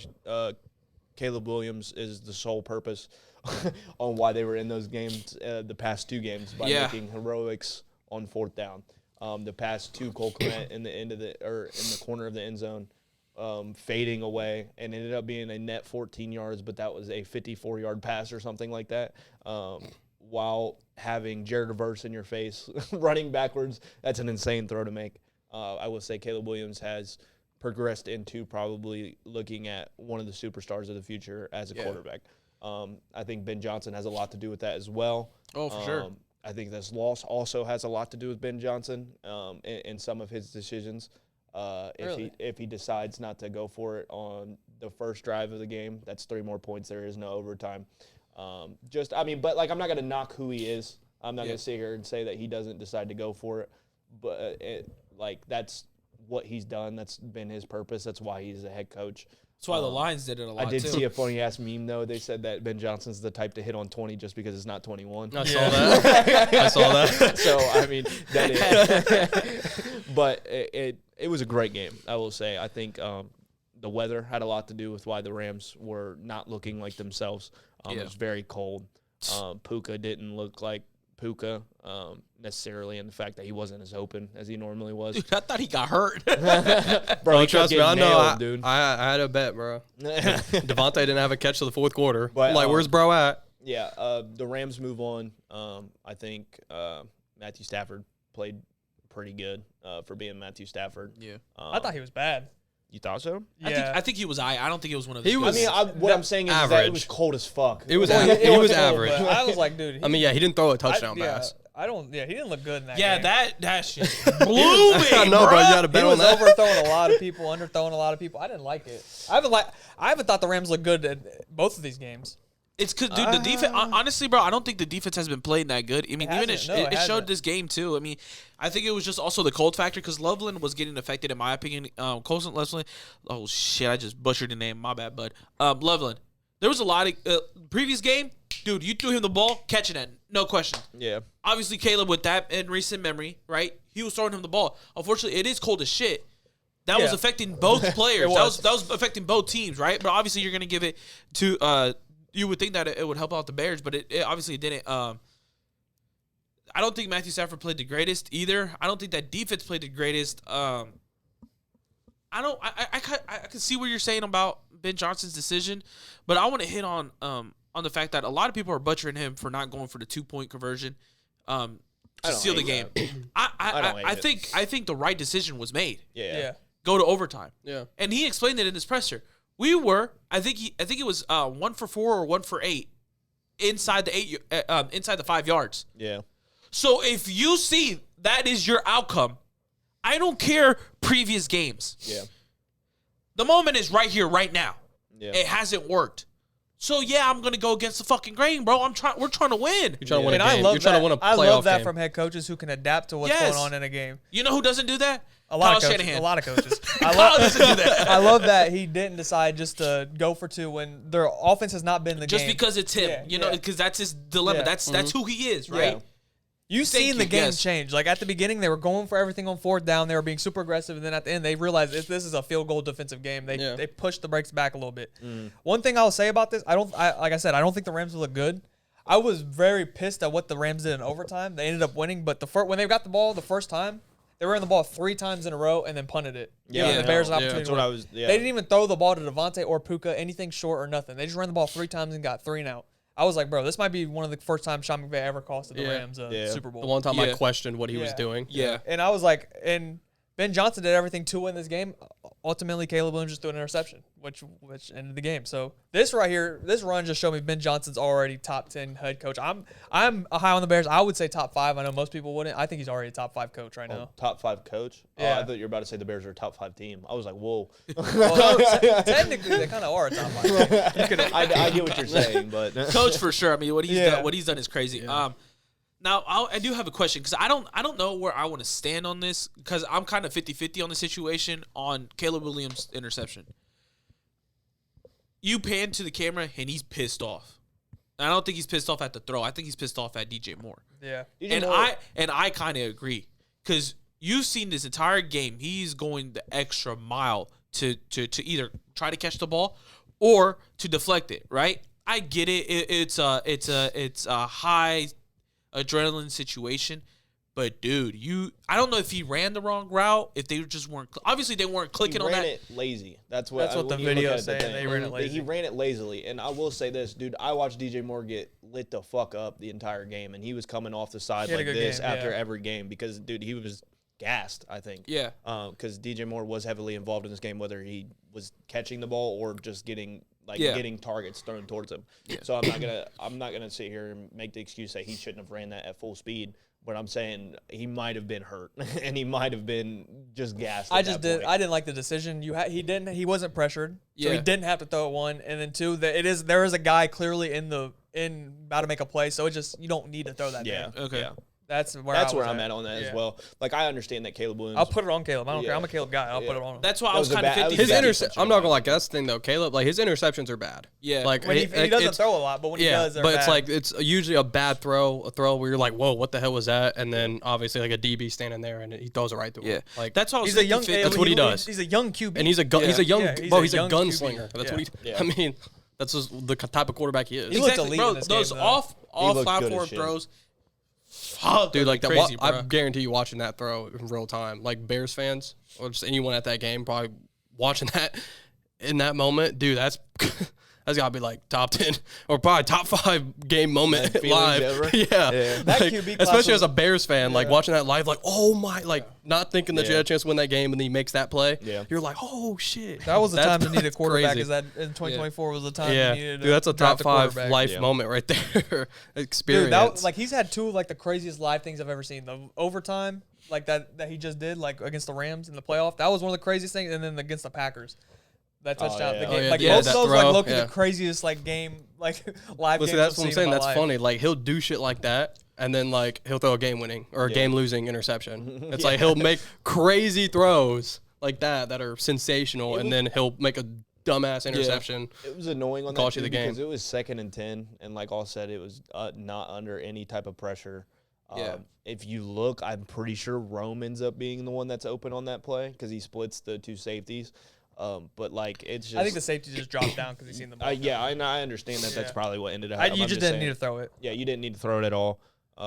That was probably his only mistake in that game. That was like, I know he had 3 interceptions, but the 2 were on 4th downs, if I'm not mistaken. The first when one they was went right at the for it. beginning of the game, so that was on him. I mean, Yeah. I forget what the second one was. I'm pretty sure the first one was on a 4th down. Yeah. and he just Yeah, I think so. I think he just Yeah, it was threw to basically the a 4th punt. down. It was Yeah, basically it a was punt. And I think the second one was also on 4th down. I could be mistaken though. I'm not sure. I don't forget. even remember seeing the second one. I can't even off the top of my head. I'm know trying to what remember the is. second one. I don't remember. It the might have second been one a at Hail all. Mary. I forget. I don't. That's what I'm remember. saying. Like so, like the other 2 weren't technically, I would say, all his fault or a game changer in the situation of what happened. But the last one was the most important and lost in the game, unfortunately. Yeah, I don't know. I still think the Rams are a damn good team. I mean, they've gone to their 2 wins or 2 road wins, in like in environments that are excited, young teams that probably are loud. In that weather. In that Like, weather, yeah, they're not used to playing. I in was that all like, the time. they still held this Bears offense to 17 points. Like their defense is astonishing. It felt like they were moving the ball like a lot, like the Bears defense, but they were just like able to make the necessary plays and the extra step on avoiding them getting points, which is what I thought was crazy. Because I mean, like if you're still looking at it, like Caleb threw for 257 and they had 160 rushing yards as a team, and they only came away with 17 points. So like And that's they were where good I'm in the like, red zone, too. That's where I'm like, Ben Johnson might have cost him a couple of times for going for it on 4th down. If you just take the 3 or if you just punt the ball away, these are different scenarios on how you can win the game. But like I said, I'm not going to knock Ben because that's who he's been going into this. Yeah. And we've always gave Dan the benefit of the doubt with him too, being like, that's who you are. Yeah. You expect that. That's the reason they are in this situation. So I'm not going to put that too much on them. I think the Bears got a bright future. I think the Rams have the ability to win the Super Bowl this year. So that's my takeaway from this game.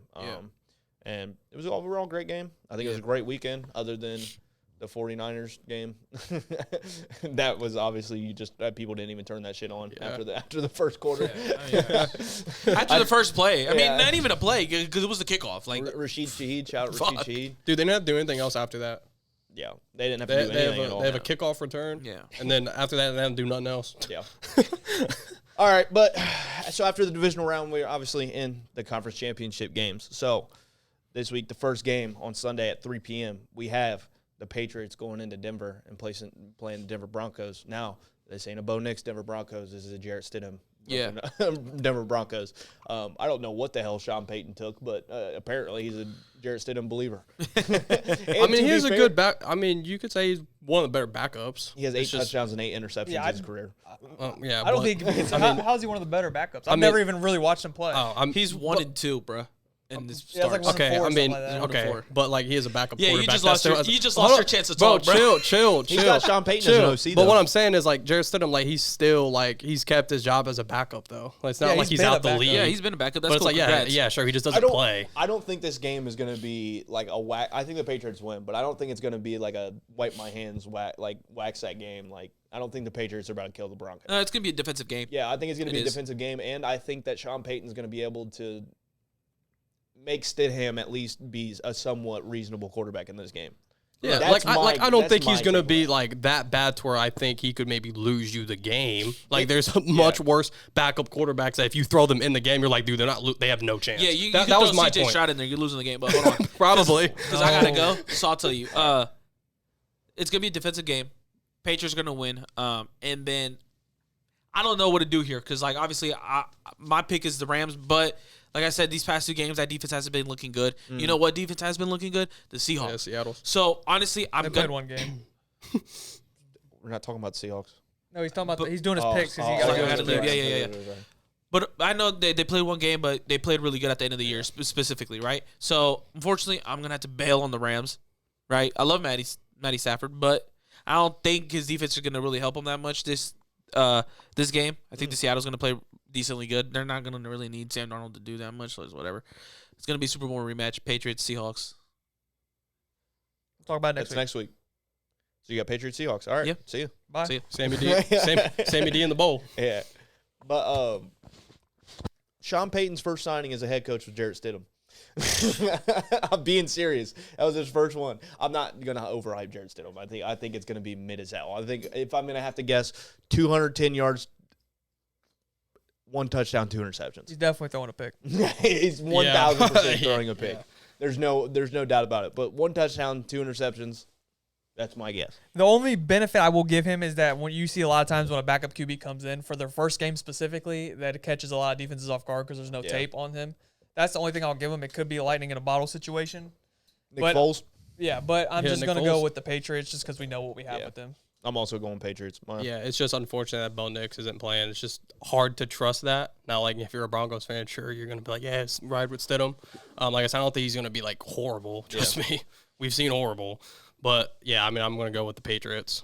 Yeah, normally it's like it's the hardest thing in the world to win the Super Bowl unless you're a Patriots fan, and then you just get to watch everything unfold for you as you watch your team go off in the playoffs. Who knows? We all think the Patriots, and Stidham might throw 300 yards, 3 It's not gonna touchdowns. Hey, sometimes He might go crazy. sometimes things just go your way, and it looks like a lot of things are going right for the Patriots. But, yeah, I mean, know. it is New England. NFL loves them, Yeah. All right, next game. So we all have Patriots, obviously. Next Drake game, May. we have the Rams going to Seattle and facing the Seahawks. This game's going to be exciting and fun. I don't think this might go like one last drive, like it comes down to last drive. I think for sure. The winner of this game wins the Super Bowl. Yeah, that's my. I mean, prediction. Maybe most people can probably say that because I think most people are saying the winner is going to come out the NFC. But yeah, I think one of these teams is. I feel like we've been saying that all year. Yeah. I mean, this is the script right here. We knew it. Rams Seahawks. I'm sticking with it. I'm going Rams. Yeah. I think this game, both games they've had this year have both been exciting. I think this one's going to be exciting too. Mm-hmm. I'm gonna go Rams. I'm not really comfortable with it because they haven't looked good in the last 2 games. But it just comes down to Matthew Stafford, Sam Darnold. I trust Matthew Stafford more than Sam Darnold. Rams have shown to be Sam Darnold's. I wouldn't say kryptonite because he just beat him, but he struggles. Plus division tax. Division tax too. So Division tax. It's going to be a close game. it's gonna be a great game. They know each other. Going Rams. Yeah, that's how I feel too. I'm going Rams too. Ooh, Ram. Ramily. Oh wait, no, he had Seahawks. I forgot. Yeah, It's just hard he to had see Seahawks. Sam Darnold in a Super Bowl. I'm sorry. It's I'm hard, bro. saying Like, Hashtag that's so. Ramley. Could you imagine seeing Sam Darnold and Jarrett Stidham in the Super Bowl? Wow, that's crazy. That's crazy shit. possibility. There's a possibility for that though, but that's crazy. Hey, we're about to get realistically, like if this happens, we could get MVP 1 versus MVP 2. Drake May. Drake May versus Matthew That's what I. Stafford. That's yeah. what I mean, Oh, that's yeah. what I think it's gonna be. Drake May, Matthew Stafford. Yeah, Winner that's a good wins. point. Winner wins Super Bowl MVP and real MVP. Yeah, and real MVP. They're gonna wait to give out MVP to after the Super Bowl. Yeah, facts. But if you listened all the way through this was a longer pod, but we appreciate everything that you guys do. Comment who you got in the championship games. Yeah, let us know who you got going to win these games and heading to the Super Bowl. But if you made it this far, please leave a like, comment, and subscribe. It's been real. It's been fun. It's been for the win.